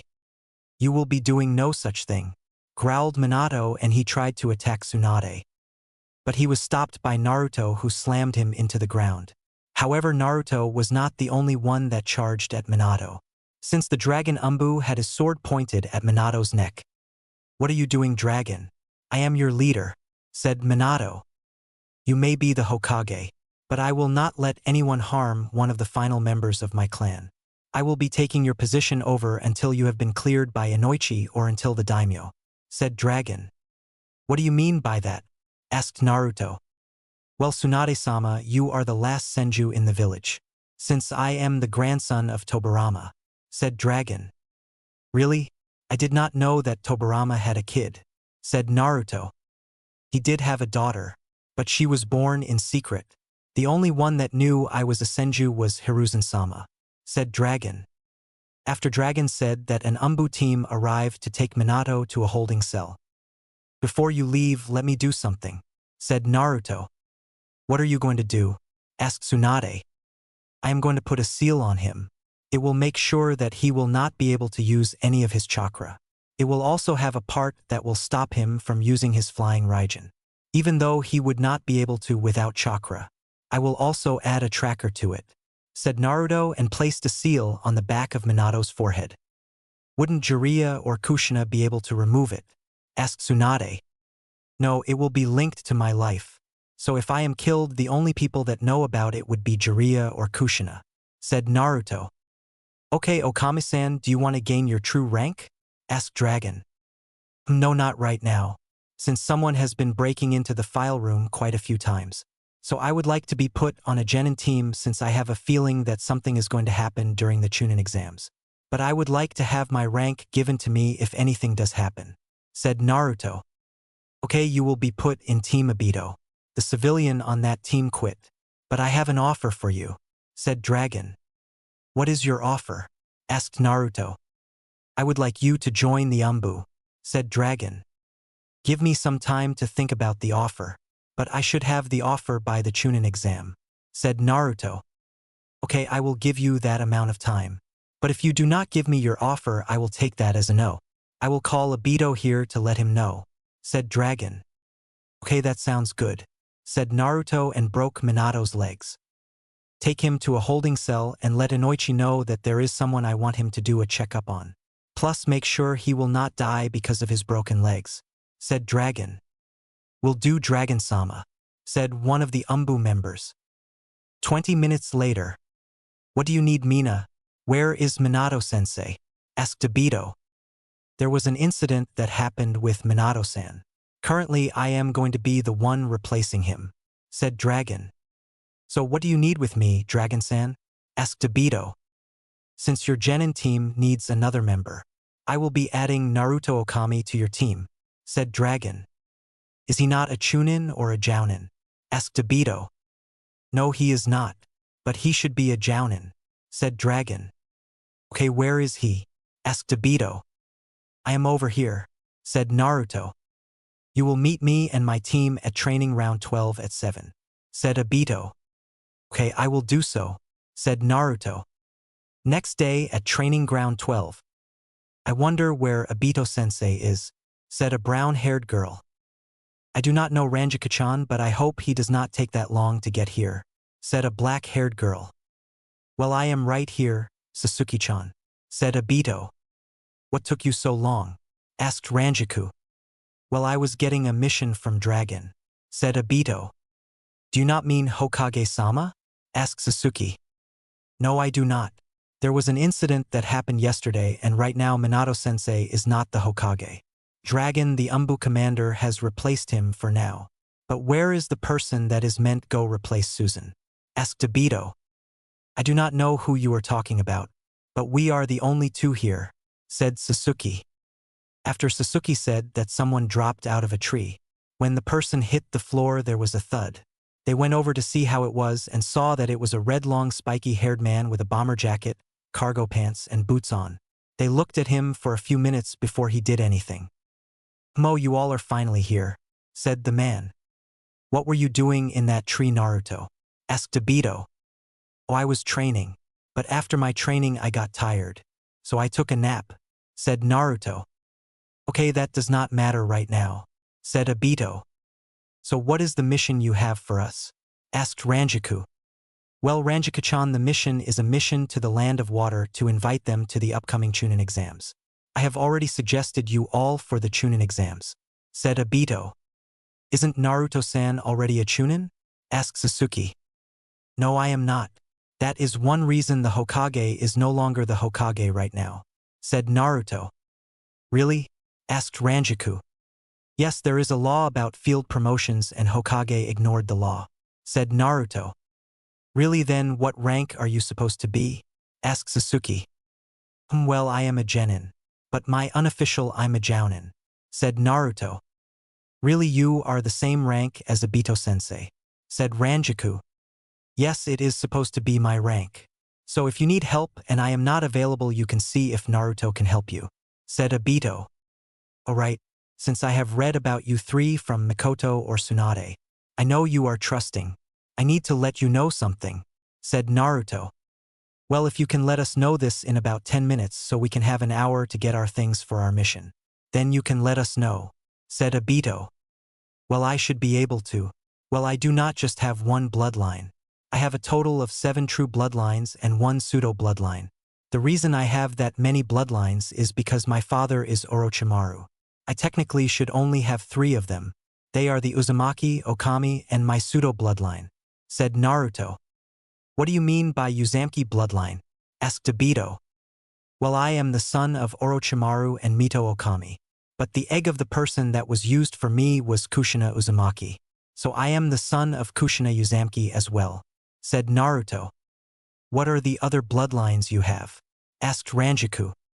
Well, I have the Senju, Uchiha, Kagaya, Arachnids, and the third and current Rakage's clan. I have awakened all of my bloodlines. I have also nearly mastered all of my bloodlines, said Naruto. Do you know how to use the Sharingan? Asked Obito. Yes, I do know how to use it. I was trained by Mikoto Uchiha to use it.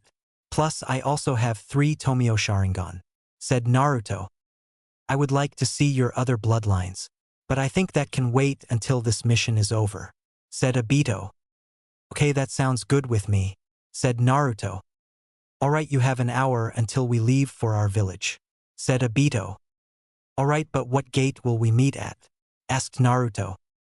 It will be the south gate, said Obito. After Obito said that they all left the training ground. 1 hour later. Know that you all are here, let's get going, said Obito. What about Naruto-san? Asked Sasuke. I am right here, said Naruto and jumped off the gate. Alright, it should take us about a week to reach the Mist Village, said Obito. After Obito said that they headed out. 1 week later. Over the next week the trip for Team Obito was a simple and uneventful trip. Once they had reached the Land of Water they noticed that the atmosphere got very moist. However, when they got near the Mist Village it became really misty. Halt there, ninja. What is your reason you are here? Asked a gate guard. We are here to give Mei-chan an offer to join the Chunin exams, said Obito. Obito-sama, is that you? Asked guard 2. Yes, it is me. The team that I am with is my genin team, said Obito. You can go in and meet Mei-sama. She would be happy to see you after all this time, said guard 1. Me and my team will go to see her, said Obito. After Obito said that he and his team headed to the Mizukage's office. On their way to the tower, the civilians thanked Obito for stopping the previous Mizukage. Other than that, it did not take them that long to reach the tower. Once they reached the tower, they entered it and headed to the Mizukage's office. When they had reached the office, Aido knocked on the door. "Come in," said a female voice. They entered the room after she said that. "It seems like you are doing good work as the Mizukage, Mei-chan," said Aido. "It has been a while, Aido," said Mei. "Yes, it has been a while since we last saw each other," said Aido. "It has not been a while since you left the mist, Aido. It has only been a few months since you returned to Konoha," said Naruto. "I agree with him. You have only been gone a few months," said a shirtless man. "Oh, you are here as well, Zabuza," said Aido. "All I am doing here is because I was going to get Raiga to come back to the mist. But he was killed by someone that is getting called the demonic monster," said Zabuza. That is a neat name to have. I wonder who and why they got that name," said Aido. "I do not know why, but I know that the person is a part of the Wandering Demon Clan," said Zabuza. "Do you want the Kiba blades?" asked Naruto. "Yeah, I would like to bring them back to the mist, so the 7 swordsmen can be remade," said Zabuza. "Well, you are lucky I have them. Plus I have Raiga's style and jutsus he made for them," said Naruto. "Oh really, then how do you have them?" asked Zabuza. "Well, I am the person that defeated Raiga. I may have not left the fight without getting injured," said Naruto. "Really? I would like to have a spare against you. But first, can you let me know if you claimed the Kiba blades?" asked Zabuza. "Well, I do not know exactly what you mean by claiming the Kiba blades, so I have no idea. But I do not think I did," said Naruto. "Did you grab them?" asked Zabuza. "No, I did not grab or touch them. The closest thing to touching them was me using the chakra string technique to place them on the scroll. Then I used my chakra to seal them in it," said Naruto. "Okay, good, since you did not claim them. Was there anyone that was with Raiga?" asked Zabuza. "Yeah, there was a kid with him, but he is still in the goldmine town. However, I do not think he would be the best of them, since he may have been healed, but he still needs to fully recover," said Naruto. "Okay, come with me, we are going to the base of the 7 swords. Once we get there, we are going to do the technique to bring the next wielder of the Kiba blades," said Zabuza. "Okay, lead the way," said Naruto. "Really, you think that you can follow me?" asked Zabuza. Maybe, but if I do end up losing you, I will still be able to sense you," said Naruto. "Okay then, if that is so, follow me," said Zabuza and left through a window. "Welp, see you all. I might end up seeing you later," said Naruto and followed Zabuza. "What just happened?" asked Mei. "I do not know, but I think that they are going to need to be healed," said Aido. "We will find out if we hear explosions," said Sasuke. "Why do you say that?" asked Aido. "The reason that we did not have to fight many thugs was because of Okami-san. Plus, where he had fought Raiga, the ground was destroyed and it looked like a large explosion went off there," said Ranjaku. "I hope that does not happen. We are still rebuilding," said Mei. 7 Swordsmen HQ. It did not take Zabuza that long to reach the 7 Swordsmen HQ. He had managed to temporarily lost Naruto, but he managed to find where he was. "So this is the HQ of the 7 Swordsmen of the Mist. By the way, is the wielder of Samahata here?" asked Naruto. "No, he is not here. He is still a missing ninja." "But why do you want to know?" asked Zabuza. "Well, I have a style that has a similar name to Samahata's style. So I wanted to see if my style is as good or better or worse than that style," said Naruto. "If you want to know, you can fight against me. I have fought against Kisame, the current wielder of Samahata, so I will be able to tell you," said Zabuza. "Okay then, I will take you up on your offer. But I think we should fight someone where that is not near the village, since it is still rebuilding," said Naruto. "That is smart," said Zabuza. A few minutes after Zabuza said that, they reached a room with closed doors. "This is the room we need. Once we get in, you will need to release the Kiba blades. We will also have to use your chakra since you are the current holder of them," said Zabuza. "Okay, you will have to let me know how it is going to work," said Naruto. "All you will need to do is unseal them and push your chakra into the seal that you place them in. It will draw the next user of them here, said Zabuza. Okay, that sounds simple enough, said Naruto, and they entered the room. Once they had entered the room, Naruto went into the massive seal in the middle. He had put the Kiba blades in the middle of the seal, and then he walked back a little. Once he stopped, put his hands on the ground, and he started to push his chakra into the seal. Naruto had been doing that for a few minutes before he started to get bored. By the way, how long do I have to do this for? Asked Naruto. It should not have taken this long. The only way it would have taken this long is if the person does not know where this is, said Zabuza, conferred. Could there be a chance that there are no possible users? Asked Naruto. No, that there is a user. If there was no possible user, then it would not have been activated, said Zabuza. Mizukage office. So how do you think will be the next wielder of the Kiba blades? Asked Aido. I do not know, but it should not have taken this long for them to get there, since every civilian knows how to get there. So either the person is not in the village or they do not know where to go, said Mei. Hey Sasuke-chan, are you all right? Asked Ranjaku.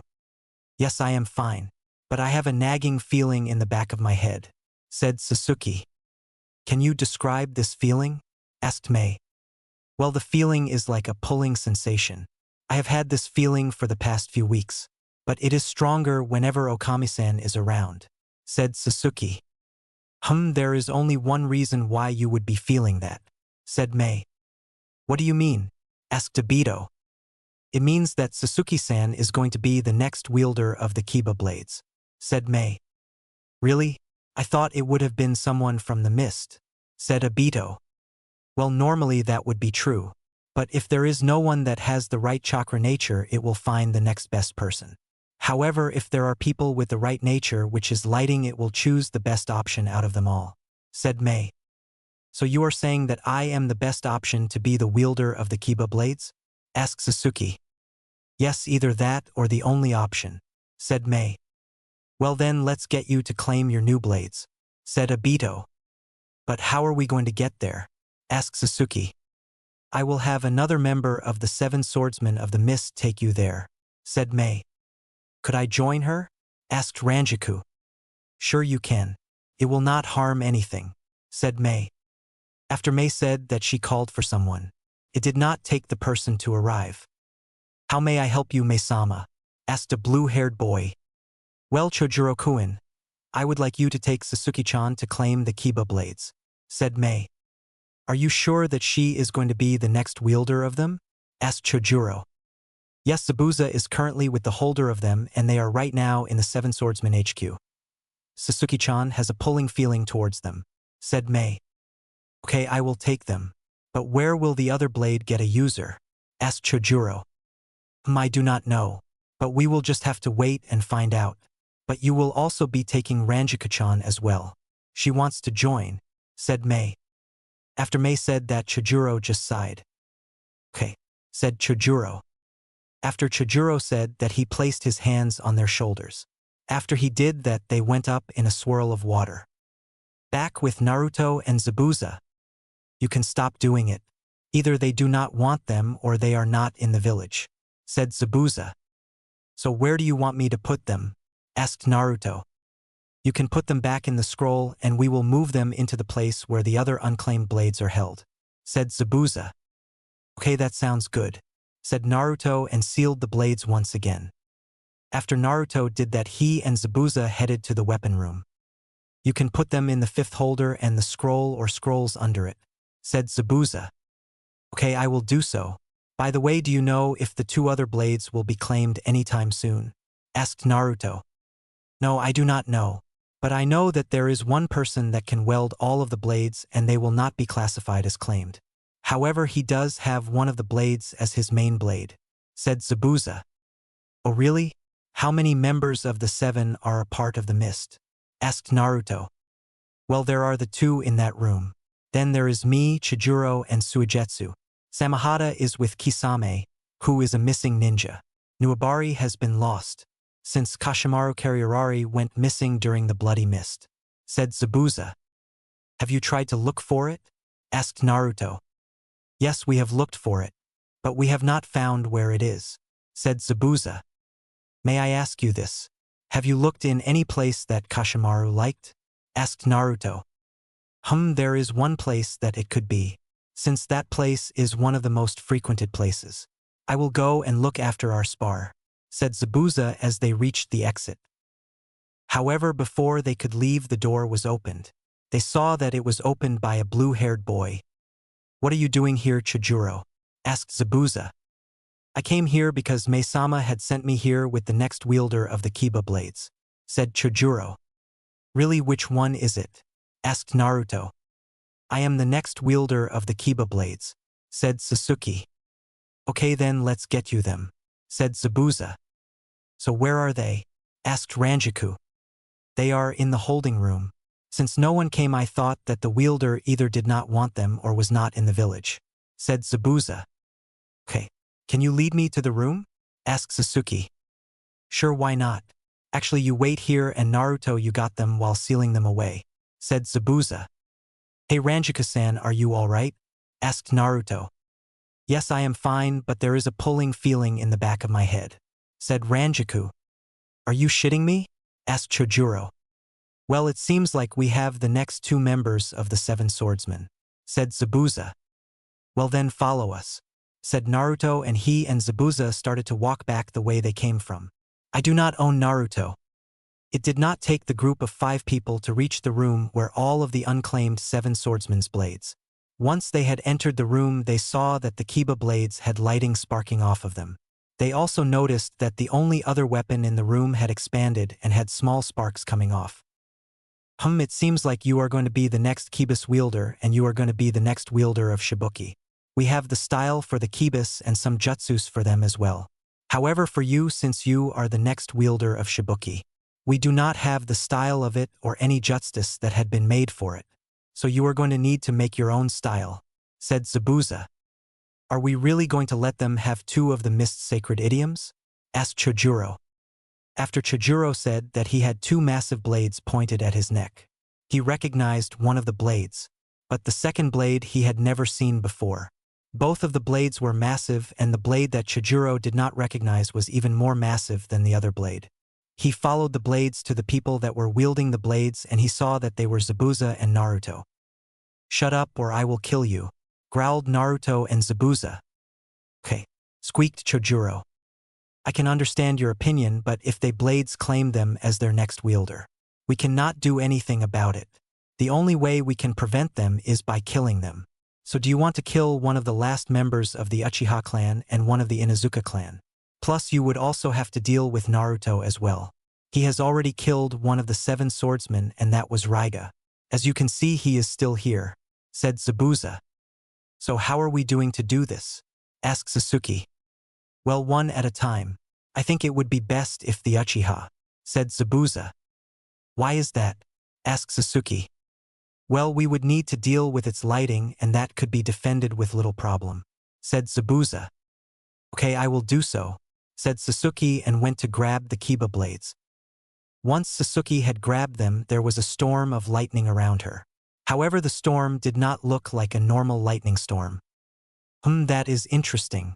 I have never seen a reaction like this before, said Zabuza. It seems like her lighting nature is now nearly my lighting nature, said Naruto. Inuzuka, go get your sword, said Zabuza. Okay, said Ranjaku, and she went towards Shibuki. While Ranjaku did that, Sasuke joined back with the group.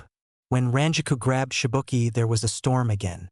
However, this time it was a storm of explosion. Once the storm passed, Ranjaku was perfectly fine. Well, I welcome you to the 7 swordsmen of the mist. Even though you 2 are not a part of the mist, you are still wielders of 2 of our blades.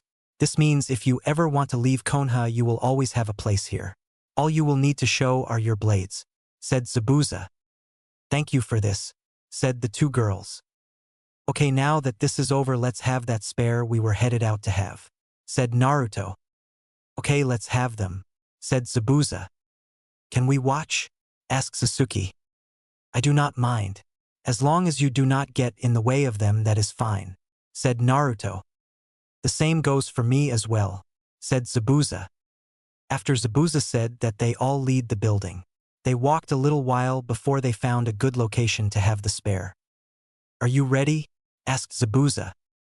"Oh, I am ready. But the question is, are you ready?" asked Naruto and unsealed Nozarashi. "Oh, I am ready. But I would like to know what your style and who made your weapon and style is called?" asked Zabuza. "Well, my style is called the Dancing Demon and my weapon is called Nozarashi. But I do not think I will let you know the maker of my weapon was. However, I will let you know that he is in the land of iron," said Naruto. After Naruto said that, they both charged at each other. Once they two reached each other, they clashed with their blades. When they clashed, there were a large amount of sparks and there was a large amount of air. You are not that bad," said Zabuza. However, before their fight could continue, they were stopped by a swirl. "I think that is enough of you two," said Aido. "Really just had to stop our fight before it could even really start?" asked Naruto. "Yes, May has given me her answer if the mist is going to join the Chunin exams," said Aido. "Fine, it seems like our fight will have to wait for an opportunity comes up," said Zabuza. "So who is the team that is going to join us?" asked Naruto. "It will be Zabuza's team," said May. "Really, I was going to see if I could find Nuabari," said Zabuza.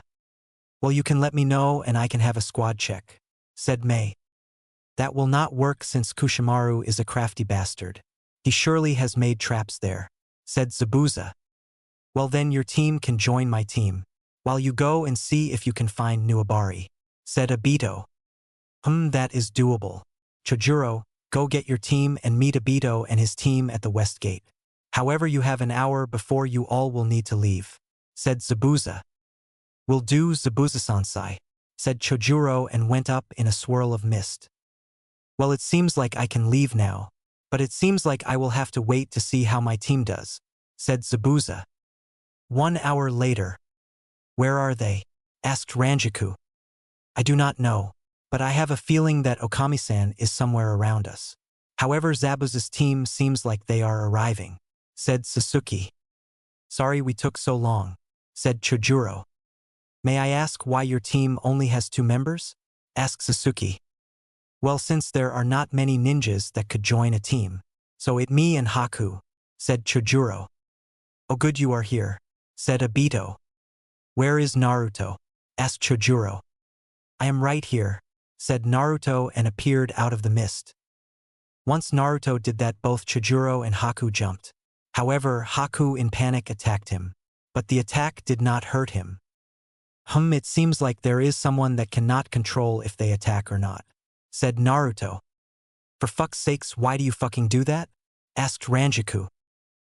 I was resting against the village wall. I saw you all and I thought that you saw me as well," said Naruto. "We did not see you there," said Sasuke. "Well, that does not matter. Since all of us are here, we can leave now," said Aido. 1 week later. The trip for the 2 teams went the same as it did for Team Aido. So that means that the trip was uneventful. When they reached Konoha, they were stopped by an Umbu squad. "Aido-sana, Dragon-sama would like you to come to the interrogation building," said a fox-masked Umbu. "May I know why he wants me to go there?" asked Aido. "The person that Inoichi-sama is doing a checkup on. It was found out that the person was under a Sharingan Genjutsu. We asked Mikoto-sama to see if she could dispel it, but she could not," said Fox. "Well, I do not think I will be able to do so, since my Sharingan is not the best with Genjutsus," said Aido. "Dragon-sama would still like to see if you can dispel it," said Fox. "Hey Naruto, I would like you to take them to a hotel and then find me chakra, since you may be able to help," said Aido. "Will do. Follow me," said Naruto. After Naruto said that, Aido left with the Umbu team. It did not take them that long to reach the gate. When they reached the gate, Naruto signed everyone in. After Naruto did that, he dismissed Sasuke and Ranjaku. Once they were dismissed, he led Chojuro and Haku to a good hotel. Once they had got a hotel room, Naruto vanished in purple flames. Umbu interrogation building. When Aido and the Umbu squad arrived at the Umbu Intel HQ, Fox led Aido to the cell that held Minato. When he reached the cell, he activated his Sharingan. He could tell that there was a strong Sharingan Genjutsu on him. However, he could tell that he would not be able to remove it with his base Sharingan. So he activated his MS. When he did that, he could tell what the genjutsu resembled. This is interesting, said Aido. Can you remove the genjutsu? Asked Fox. No, I cannot. I could remove it if it was the true version of the genjutsu, but it is a bastard version of it, said Aido. Do you know anyone that could break the genjutsu? Asked Fox. Truly I do not know, but I know that Madara could. However, by now he is dead, so I do not know, said Aido. Let me try, said Naruto. Well, go ahead and try, said Aido. After Aido said that, he walked away from Minato. Naruto replaced Aido, so that means Naruto was now in front of Minato. He activated his base Sharingan. He noticed the same thing as Aido, so he activated his MS. When he did that, he could tell the same thing Aido said. However, it felt like something finally awakened/unlocked. Amatsu Mikaboshi, said Naruto. After Naruto said that, Minato's head slumped. However, for Naruto he stayed still. Fox was about to see what happened to the two. However, Aido stopped him. Aido-san, why did you stop me? Asked Fox. If you touched one of them, you would have been killed. If you look at his right hand, he has his blade in it, said Aido. After Aido said that, Fox looked at Naruto's right hand. He saw that indeed Naruto had his sword in his hand. Amatsu Mikaboshi world. So this is the genjutsu that I have with my MS. I wonder what it can do. But from this it seems like what Tsukuyomi is meant to look like from what I have read. However, I have a feeling that it can do more, said Naruto. After Naruto said that, he noticed that there was a cross with Minato on it. He went over to Minato to see what he was doing. Once he reached Minato, his head lifted. When Naruto had seen Minato's eyes, he saw that they had an X design in each eye. It seems like even here you are under the bastardized version of Kodoame Tsukumi. I wonder if I can break it here. But first I would like to know what my genjutsu can do, said Naruto. After Naruto said that, he noticed that in the distance there was a door. He went over to the door. When he reached the door, he opened it. Once the door was opened, he saw that it was full of memories. Not many of the memories intrigued him. However, two of them intrigued him the most. He went to the first memory. The memory showed that Minato had an affair with someone with bright pink hair. That was all Naruto could tell. He left the memory and quickly left the memory. The next memory showed that Minato was visited by a masked man with one eye hole. In the memory, the single eye had the same pattern in it.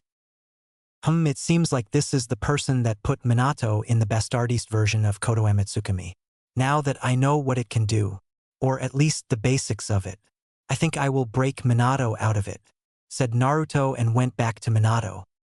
Once Naruto had reached Minato, he placed his hand on Minato's head. Once his hand was on Minato's head, there was a large amount of chakra that moved through it. After the chakra passed over Minato, his eyes lost the X pattern. What happened? Where am I? Asked Minato. It seems like it worked, said Naruto. After Naruto said that, the realm broke. Real world. In the real world, only a few seconds had passed. Naruto stumbled back a little. He was also existed as well. Fuck, that was fucking exhausting, said Naruto. What happened? Asked Aido. I gained a genjutsu for my MS. It seems like I have a defense, attack and mental-based abilities, said Naruto. So what happened? Asked Fox. He was under a bastard version of Kodoame Tsukumi. It is a Sharingan genjutsu. I managed to break it, but he might need to be healed. Since I just unlocked my genjutsu, I do not know what it will do, said Naruto. I will get Snake, said Fox. I will see if I can do anything about it, said Naruto. I do not think you have enough chakra to do so, said Aido. After Aido said that, Fox returned with a snake-masted umbu. Once they returned, Snake went over to Minato to see what she could do. I will not be able to fully heal Minato-sama, but I should be able to start healing now. However, once Tsunade-sama gets back, I think she should come and heal him, said Snake. Okay, that sounds good. I will let Dragon know about this, said Fox. I think me and my student will leave, said Aido. However, before they left, another Umbu arrived. This Umbu had a cat mask. Naruto, what are you doing here? Asked Cat. I just broke Minato out of the genjutsu he was in, said Naruto. Really, I never thought that something like that would happen, said Cat. Well, normally it would not have. But I gained a genjutsu for my eyes, and since I barely unlocked it, took a lot of chakra out of me to use it. Since it was a bastardized version of that genjutsu, said Naruto. Took more chakra to break it. Do you want me to take you home? Asked Cat. Sure you can. You and your squad are one of the few Umbu squads that are let in my house, said Naruto and fell asleep. I have not seen Naruto. This existed in quite a few years, said Cat. Well, it seems like he is fine, said Aido. After Aido said that he and Cat both left. When Cat reached Naruto's house, she placed him on the couch. Before Cat could leave, Naruto woke up. That was a good nap, said Naruto. Oh, you are awake, Naruto, said Cat. Yep, Yamkat, said Naruto. So what are you going to do? Plus, you can also just call me my name, since you and my quad are the few that know my name, said Cat. Well, Yugao Nyakan, I think I will rest for the rest of the day. But after that, I think the Chunin exams are going to start, said Naruto. Well, you do that. I heard a rumor that is going around that Dragon offered you a position in the Umbu. Is that true? Asked Yugao. Yes, that is true. I think I am going to take him up on it. If you see Dragon before I do, can you let him know that? Asked Naruto. I sure can. Plus, me and my squad are going to meet him, since we are going to be doing a mission, said Yugao. Okay, that sounds good and thank you, said Naruto and laid down. After Naruto did that, Yugao left. He spent the next few hours of the day doing nothing. Next day. When the next day came, Naruto met up with Sasuke and Ranjaku. Once they all had met up, they went to the academy, since that was where the first part of the Chunin exams was going to happen. On the second floor, they noticed that there was a group of people on it. Plus, they also sensed a genjutsu over the room with the group of people. Sasuke was about to say something about it. However, Naruto stopped her. Sasuke asked why he stopped her. What floor are we on? And once you remember what floor on, then think about why this would be happening, said Naruto. We are on the SEC. Oh, I see why. This is to get rid of anyone that cannot see through the genjutsu. But why do you not want me to let them through? Asked Sasuke. If they cannot see through this, then they do not deserve to become a Chunin, said Naruto. Oh, I see, said Sasuke. Least head up and see Aido, said Naruto. What, Aido-sensei is here? Asked Ranjaku. Yes, he is here. He is most likely waiting for us, said Naruto and went up to the stars, then up them. Once they reached the third floor, they were met by Aido. Oh, good, you three are here, said Aido. Yes, we are here, said Naruto. There was some kind of speech that I was meant to tell you, but I forgot what it was about. However, I would like to tell you three to do your best and beat anyone that tries to fight you, said Aido. Okay, we will do so, Aido-sensei, said Sasuke. However, while that was happening, Naruto headed to the door for the room. Once Naruto had reached the door, he leaned against the wall. Are you done with that? Asked Naruto.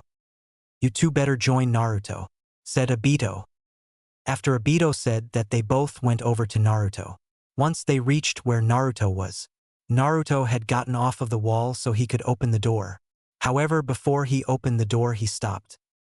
Are you two ready for this? Asked Naruto. No, not really, said Sasuke. Well, I am not that surprised to hear that. Not many people are ready for something like this. Just remember, if you have any questions, you can ask me. I may not know much about this since I never did anything like this, but I will try my best to answer or help you, said Naruto and opened the door. Once Naruto had opened the door, they felt some ki. For them, it was not much because Aido made sure that his students. But since Naruto had been a ninja for quite a few years, he was used to it. Plus, his mom made sure that he was used to ki as well. It seems like they are trying to intimidate us, said Naruto. After the first stage of the Chunin exams. The first stage of the Chunin exams went the same as in canon. But instead of Naruto motivating everyone, it was Menma. When Anko arrived, she noticed that Naruto was sleeping on his desk. "Oh, looks like we have someone that thinks he is hot shit," said Anko. After Anko said that, she threw a kunai at him. However, it was cut in half and Naruto disappeared. Everyone was confused with what happened. However, the door next to Ibiki. The first part is over?" asked Naruto. "How did you leave without any of us noticing?" asked Ibiki. "It was not that hard. I stood up and made a clone. My clone sat back down. I walked right past you and I told you that I was leaving," said Naruto. However, while they were talking, Anko got annoyed, so she tried to cut him. However, she was not able to cut him. "Are you done trying to cut me?" asked Naruto. "I want to try your blood," said Anko. "That will not happen. Only one person has ever managed to cut me. He may have not been the only person that has injured me. But they injured me when I was younger, and that was my mom, Sarutobi, and Sarutobi's personal umbu squad," said Naruto. "Oh really, who was the person that managed to cut you?" asked Anko. "It was Raiga Kurasuki, the former wielder of the Kiba blades," said Naruto and removed his shirt. When Naruto had done that, pretty much every girl blushed. However, they also saw the scars on his chest, arm, and face. Once he had done that, Anko tried to stab him in the chest. However, all the blade did was bend on his body. "Like I said, you will not be able to manage to cut me," said Naruto. "Anko, just let them know where and when the next stage is going to happen," said Ibiki. "Fine, I will, party pooper," said Anko. "The second stage is going to happen tomorrow in the Forest of Death," said Anko and left. "Well, it seems like this is over. Hey Sasuke, Ranjaku, do you two want to get something to eat?" asked Naruto. "Sure, why not?" said Sasuke and Ranjaku. "Okay then, let's get going. I might have just finished eating, but I could go for some more food," said Naruto. "Your stomach is a fucking black hole," said Ranjaku. "Well, sorry that I have a high metabolism. My metabolism is fast enough that I can burn poison from my body. That is if poison ever enters my body," said Naruto. "I would not be surprised if you eat food that has been poisoned. You would be just fine," said Sasuke. Before they could leave, they were stopped by someone. "Can I join you guys?" asked Natsumi. "Sure, why not?" said Naruto, and they left. A kimchi barbecue. Once they reached the Akimichi barbecue, Naruto got them a table. However, Naruto made sure that they would get a table. The way he did it was by unsealing Nozarashi and threatening the person. "Naruto, what are you going to do after the second part of the exam?" asked Sasuke. "I do not know, but I think that my summons want to train me, so I will check with them. However, if they do not want to train me yet, I am going to practice what I already know, since I highly doubt that anyone would be able to stop me," said Naruto. "Isn't that a little cocky?" asked Natsumi. "No, not really. I became a ninja when I was 12 and right now I am 17 years old," said Naruto. "That really does not matter. You are still a genin," said Natsumi. "Well, normally that would be true, but I have been training and doing missions for the last 5 years," said Naruto. "Well, if they do not have anything to train you in, and if I do not end up passing, would you like to train me how to use my weapon?" asked Ranjaku. "Sure, why not? I will still train you with it if you do pass," said Naruto. "Can we join you for?" asked Makoto. "Go ahead, Aunt Makoto," said Naruto. "Thank you, Naruchan," said Makoto.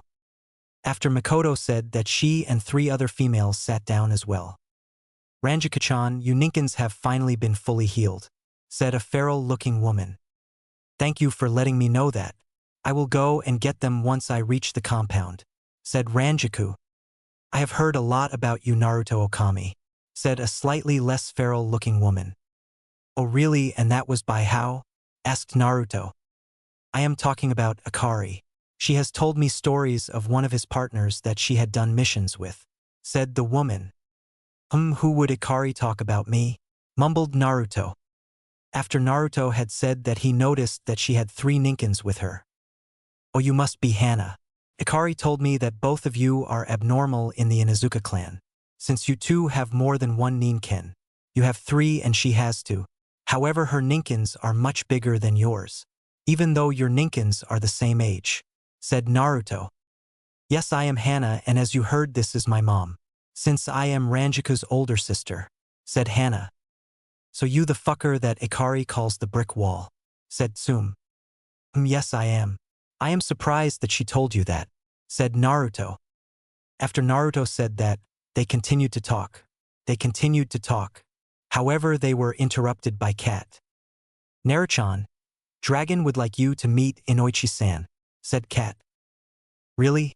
Why does he want me to meet Inoichi? Katanayakan? Asked Naruto. It is about what happened yesterday, said Kat. Okay, let me finish eating and I will go meet him. But are you not meant to be on a mission right now? Asked Naruto. The mission that my squad was meant to be on was given to a different team by mistake. So we are on patrol, said Kat. Do you want some food? Asked Naruto. Sure, why not? Said Kat. After Kat said that, Naruto made a hand sight. You can take your mask off. I put up a genjutsu that will allow you to remove it. However, it will allow anyone that knows how you are to see your face. But if they do not know that you are an umbu, they will not see your face, said Naruto. Thank you, Naruchan, said Kat and sat down. Once she had sat down, she removed her mask. Once her mask was off, she placed it on her hip. She also grabbed some of the food. Next day at the Forest of Death. Alright brats, if there is anyone on your team that is not here, they only have 10 minutes to reach here. If they are not here at that time, your whole team will be disqualified, said Anko. Oh, is that so? Asked Naruto. After Naruto said that, he surprised everyone. Anko also was surprised, so she tried to stab him. It seems like you are still trying to cut me, said Naruto. Fuck you, brat. I am gonna find out how to fucking stab you, growled Anko. After Anko said that, he went over to his team. Once he reached his team, they both had a deadpan look on their faces. What? Asked Naruto. When are you gonna stop doing that? Asked Sasuke. I do not know what you're talking about, said Naruto. Oh really, your habit of just appearing out of nowhere. You are going to end up killing someone by doing that, said Ranjiku. Well, it is a habit, but people will get used to it soon or later. If they do not like it, they can try to make me stop. Or I will stop doing so if they manage cutting me, said Naruto. The second option will never happen. Hell, Obito-sensei cannot even cut you. The only person that I know that has cut you is Raiga, and he had the sharpest blades of the mist, said Sasuke. Oh, do not be so bitter, Sasuke-chan. You and Ranjiku-chan both have got used to it. Hell, I have heard that you both have improved your special awareness, said Naruto. That may be true, but we do not need to have you fucking scar us each time we are meeting up, grumbled Ranjiku. Oh, do not be so bitter. You might thank me for doing this later in your life, said Naruto. Alright, I decided to get rid of any team that is not fully here. Alright, I will let you know what will happen, said Anko. After Anko said that, she explained the second part of the exam. She also made Naruto pass out waivers. Once all that was done, each team that was not removed by Anko got the scroll they needed. When they had the scroll they were going to take, they went to one of the gates. Gate 15. Alright, to let you two know, I have been in this forest a few times, so I will be able to navigate us to the tower. But we first need to get the Heaven Scroll since we have the Earth Scroll, said Naruto. Okay, that will make navigating simple. But we need the scroll like you said, said Sasuke. After Sasuke said that, the gate opened. They entered the forest. A few minutes after they entered the forest, they stopped in a clearing. So what do you two want to do, since we have a team coming for us, said Naruto. I think we should first deal with the team that is coming for us first, said Ranjiku. Alright, let's hide, said Naruto and vanished. After Naruto said and did that, they also hid themselves. A few minutes after they had hid, the team that was following them arrived. Where are they? I heard that Naruto person had a weapon. I would not mind having that weapon, said a male. I do not know, but I did sense them here, said a female. Plus there is also an Uchiha and Inuzuka that I would not mind having Aido with, said a different male. We are right here, said Naruto and appeared out of thin air. After Naruto did that, he dealt with the two males. The female tried to escape, but she was stopped by both Sasuke and Ranjaku. Naruto went through the belongings of one of the males. He also threw the second male towards Ranjaku, since Sasuke was going through the female's things. It took a few minutes to finish going through their things. I found their scroll. They had the scroll we needed, said Ranjaku. Alright, do you want to keep it on you? Asked Naruto. I think it would be best if you kept it, said Ranjaku and tossed the scroll at Naruto. Naruto had caught it with little problem. Alright, do you two want to get out of here now or tomorrow? Asked Naruto. I think it would be best if we leave as soon as possible, said Sasuke. The same goes with me as well, said Ranjaku. Hey Naruto, is there something wrong? Asked Sasuke. I think that Natsume's team is getting attacked by someone that is way above their level, said Naruto. So what are we going to do? Asked Ranjaku. I am going to make a clone and you two are going to follow it. I will go ahead since I can tell that the only one left is Natsume and she is struggling against them. I do not know how they are getting attacked by, but they have at least the same chakra level as Aido, so that means they have at least mid-Kage chakra level. Plus their chakra is dark, said Naruto and made a clone. After Naruto had made the clone, he rushed off. Alright, lead that way, said Sasuke. Okay, I will make sure that I do not go too fast, since I do not want you two to get lost on the way, said clone Naruto. Alright, said Ranjaku. With Naruto. It did not take Naruto that long to reach where Team 7 was. When he reached there, he saw that the only person that was still awake was Natsume. However, he also noticed that the other person had a half-burnt face. The person with a half-burnt face was currently rapping Natsume. Naruto did not notice that at first. But once he released what was happening, his head shot back to see what was happening. Once he noticed, he felt something snap. This fucking bastard. I am going to fucking kill him, growled Naruto. After Naruto said that, he rushed at the half-burnt face man. However, that man had pulled up his pants, but before he stood up, he pulled out a nettle. Once he got the nettle out, he injected it into a cut that was on Natsume's gut. While Naruto was rushing at the person he had unsealed, Nozarashi. Once Nozarashi had been unsealed, he threw it at the man. However, the man managed to jump back.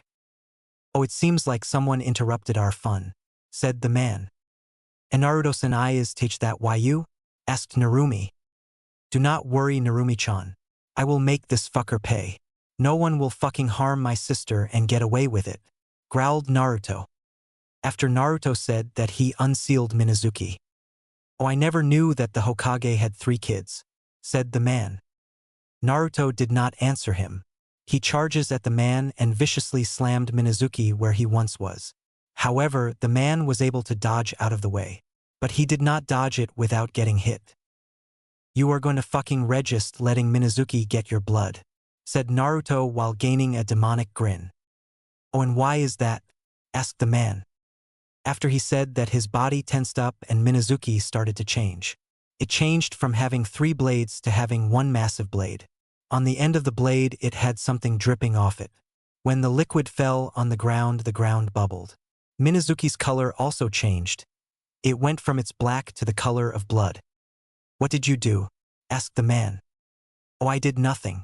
It was just you, Orochimaru. You allowed Minazuki to get a sip of your blood and she wants more, said Naruto. What? How do you know how I am? Asked Orochimaru. It was not that hard. You are the only person that I have never sensed before. Besides your sound ninjas, plus your spies, I will make sure to deal with them, said Naruto and pierced Orochimaru in his chest. However, Orochimaru managed to survive getting pierced through the chest.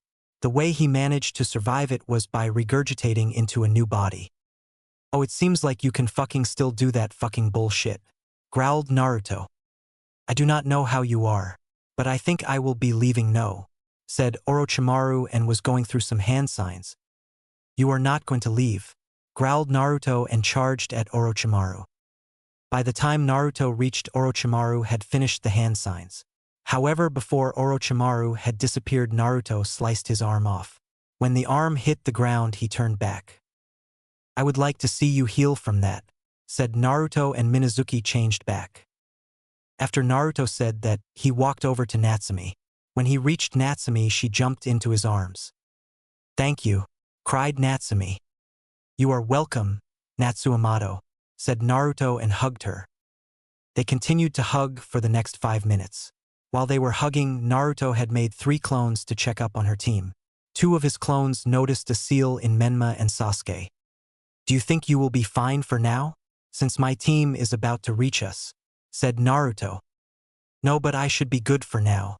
But can you tell me what you mean that I am your sister? Asked Natsumi. Yes, I can answer you that, but that can wait for now, said Naruto. Okay, whispered Natsumi. Just to let you know, if you want help then you can come to me, said Naruto and separated from Natsumi. What happened? Asked Sasuke. I fought the person. However, he left. I also made sure that Team 7 was doing fine, said Naruto. So what are we going to do? Asked Ranjaku. We are going to make sure that they reach the tower, said Naruto. We cannot go to the tower. My test does not have any of our scrolls, said Natsumi. You do have it. I took the scrolls that the person that attacked you had. He had the heaven and earth scrolls, said Naruto. Okay, I do not mind that, said Sasuke. I will take Natsumi and Menma, said Naruto, and picked up Natsumi and made a clone that picked up. I will take my brother, said Sasuke. That leaves me with Sakura, said Ranjaku. After they all had the person that they would take, they headed to the tower in the middle of the forest. It did not take them long to reach the tower since they had Naruto. When they reached the tower, they used the scrolls. From the scroll that Team 7 used came Irika. From the scroll that Team Aido used came Kushina.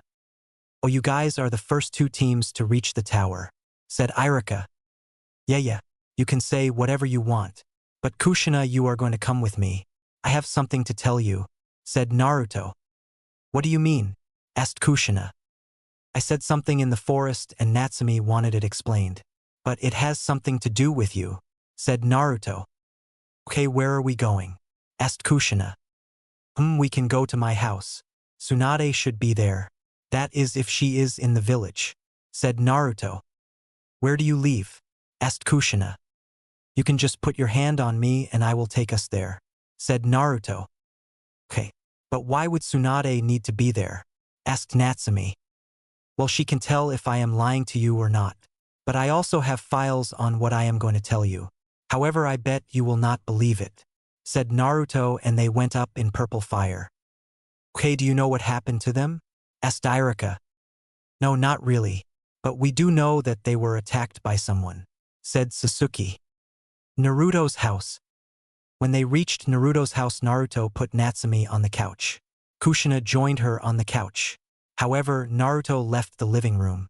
While Naruto was gone, the door was opened by Tsunade. What are you 2 doing here? Asked Tsunade. Well, Naruto said something and Natsumi-chan overheard it, said Kushina. The only reason you would be here is if it is that.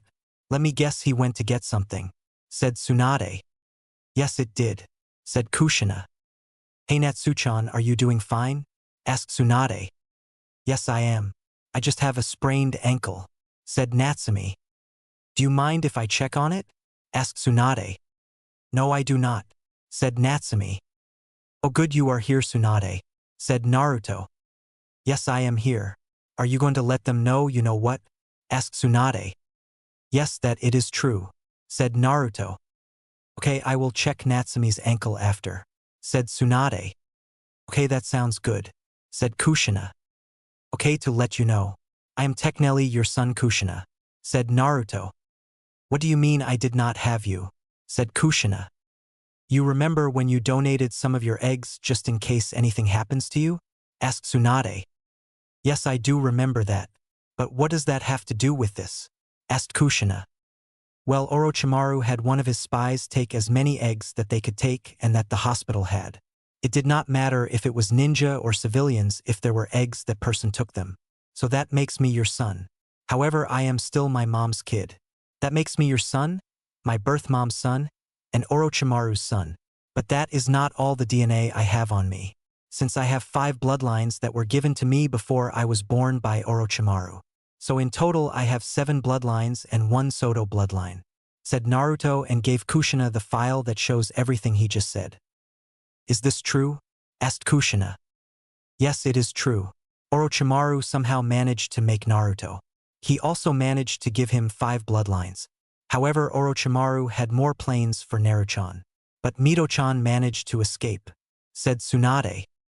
After Tsunade said that, Kushina Shakli went through the file that Naruto gave her. "Tsunade, I need to tell you something, but it needs to be private," said Naruto. "Okay, we can go into the kitchen and you can let me know," said Tsunade, and they went into the kitchen. "Okay, Tswanda, when you check on Natsumi, I was you to do something for me, but I do not want you to say it out loud," said Naruto. "Well, it depends what it is, but I will do my best." "So what is it?" asked Tsunade. "Well, Natsumi and her team got attacked by Orochimaru. I noticed that he was either midway or finishing up wrapping her. So I would like you to see if she is pregnant. However, I also noticed that he injected her with something as well. So I would like you to do something that will notice me if she is or is not," said Naruto. "What are you shitting me? Where did she have that cut?" asked Tsunade. "No, I am not shitting you. If you want, I can show you it. The cut was on her stomach. I do not know what he infected in her," said Naruto. "Fine, I will do so. I will probably clench my hand if she is," said Tsunade. "Thank you. If you want, I can let her know that you want to do her check UPS whenever she needs one," said Naruto. "That would be the best. But when is she going to let her parents know?" asked Tsunade. "I do not know, but I do not think it will be anytime soon," said Naruto. "Alright, I think we gave Kushina enough time to digest what she was told. So let's go back," said Naruto. After Naruto said that, they headed back to the living room. Once they got there, Tswanda went over to Natsumi to check up on her. She healed her ankle. She also did a full body check. She noticed the cut that Naruto was talking about. She healed it as well, plus a few other bruises that she had. While he was doing that, she did a jutsu that would allow her know if someone was pregnant or not. She found out that Natsumi was indeed pregnant. Naruto noticed that she clenched her fist. "Shit, this is fucking situation is fucking shit," thought Naruto. Unknown to him, his eyes changed into his Sharingan. However, instead of spinning the normal way, they spun backwards. "Thank you for letting me know all of this," said Kushina, shocked. "You are welcome. You can come back whenever you want. If you want to, you can keep the file. My mom had a few copies made, so I have the real one and a few more copies," said Naruto. "I think I will do so," said Kushina and left. "Alright, now for you, Natsumi-chan.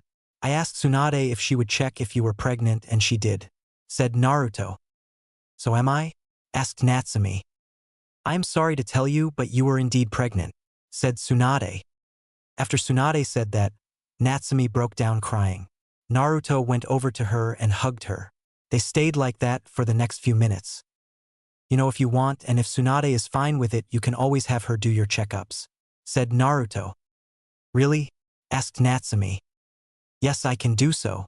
But if I do that, we would need to find someone that would be willing to prevent the Nine Tails from escaping," said Tsunade. "I can do that, but I have a feeling that the Nine Tails is still under Madara's control," said Naruto. "Really, if it is, then how?" asked Tsunade. "There is a Sharingan Genjutsu that can be used to control someone and tailed beasts. To my knowledge, only one person has gained the Genjutsu. However, he died a little before the Uchiha massacre," said Naruto. "Really, how was that?" asked Swanda. "It was Shursui Uchiha. He is one of the few people that have gained the Mangekyo Sharingan. There are only 2 other people that have the MS. They are me and Itachi. However, there have been more than just us 3 that awakened the MS. Since Mikoto had the next sage, the eternal Mangekyo Sharingan. There is Aido. I do not know what stage he has," said Naruto. "How are you going to see if your theory is right?" asked Natsumi. "We are going to meet the Nine Tails," said Naruto. "How are you going to do that?" asked Tsunade. "I will use my own MS. I will also use them to break the Genjutsu if they are under it," said Naruto. I thought that you did not have a genjutsu ability with your Sharingan, said Tsunade. That was true. But I gained one when I broke a bastardized version of the genjutsu that was on Minato. If you want to, you can join us, Tsunade, said Naruto. I think I will join you three in it, said Tsunade. Okay, that sounds good with me, but you will have to put your hand on my back and I will pull you in. At least once I am in I will do so, said Naruto and activated his MS. Natsume's mind/seal space. When Naruto had reached Natsume's mind/seal space, he noticed that it was pretty similar. It was how he thought that Natsume's room looked like. Once Naruto noticed that he felt Tsunade's hand and chakra on his back. He pulled her in. It seems like Natsume is not here, said Tsunade. Yes, it does seem so, but I can sense the Nine Tails chakra in the distance.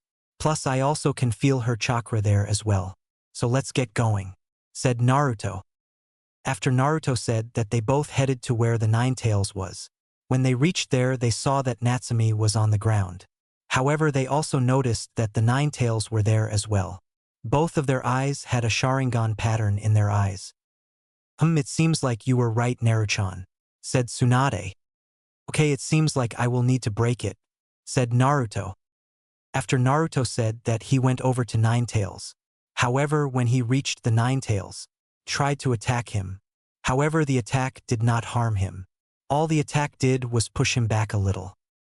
It seems like even though the Nine Tails is under the genjutsu, it will still attack anyone that gets close, said Naruto. Are you alright? Asked Tsunade. Yeah, I am just fine. The Nine Tails did not pierce my skin. Even though the Nine Tails is the strongest tailed beast in its current state, it cannot harm me. Plus you also have to remember how dense my body is. Hell, I do not think that a full concussion Nine Tails would be able to harm my body. At least not half of it, sighed Naruto and smacked the next attack away that the Nine Tails sent at him. Naruto did not want to deal with getting attacked by the Nine Tails, so he rushed at the Nine Tails. Once he reached the Nine Tails, he slammed its head on the ground while pushing chakra into its head. That should break the Nine Tails out of the genjutsu, said Naruto. What will happen to the Nine Tails that was in Menma?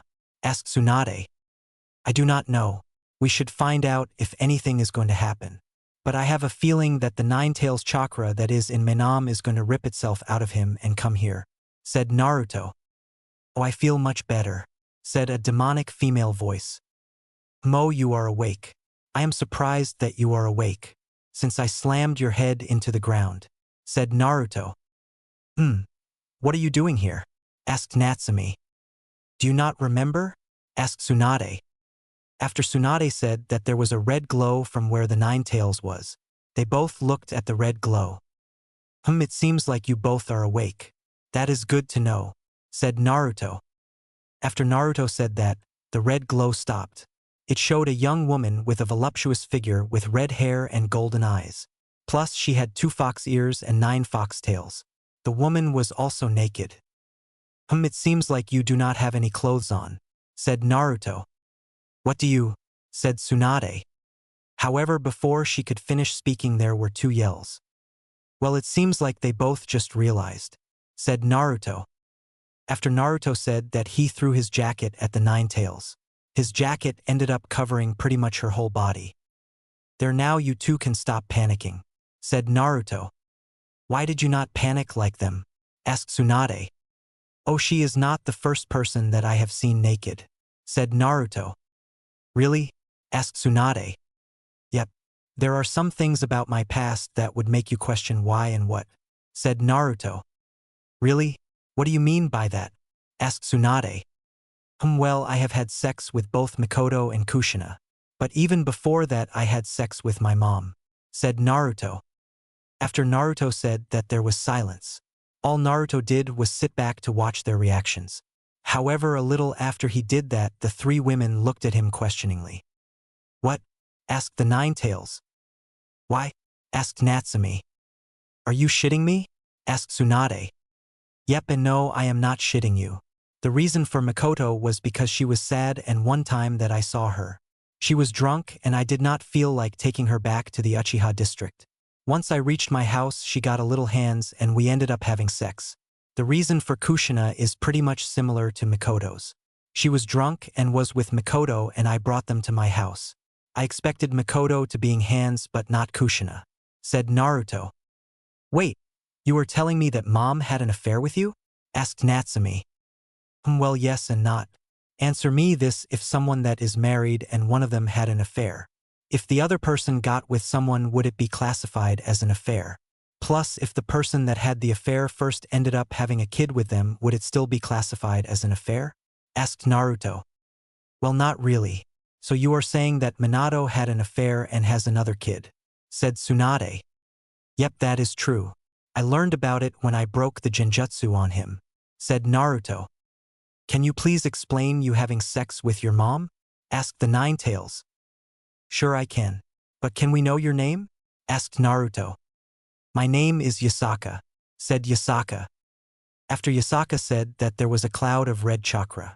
Once the red cloud arrived, it headed towards her. When the chakra surrounded Yasaka, it was absorbed by her. Once the chakra was fully absorbed, the woman still looked the same. However, she became a little taller and her chest and her butt were bigger. Oh, I feel much better, since I am finally back at my full power, said Yasaka. Okay, I will explain why I had sex with my mom. The reason was because she wanted me to be able to deal with seduction and have experience with sex. There is a version of the henge that the Okami clan had. It was more like a transformation. She used it on me and herself, said Naruto.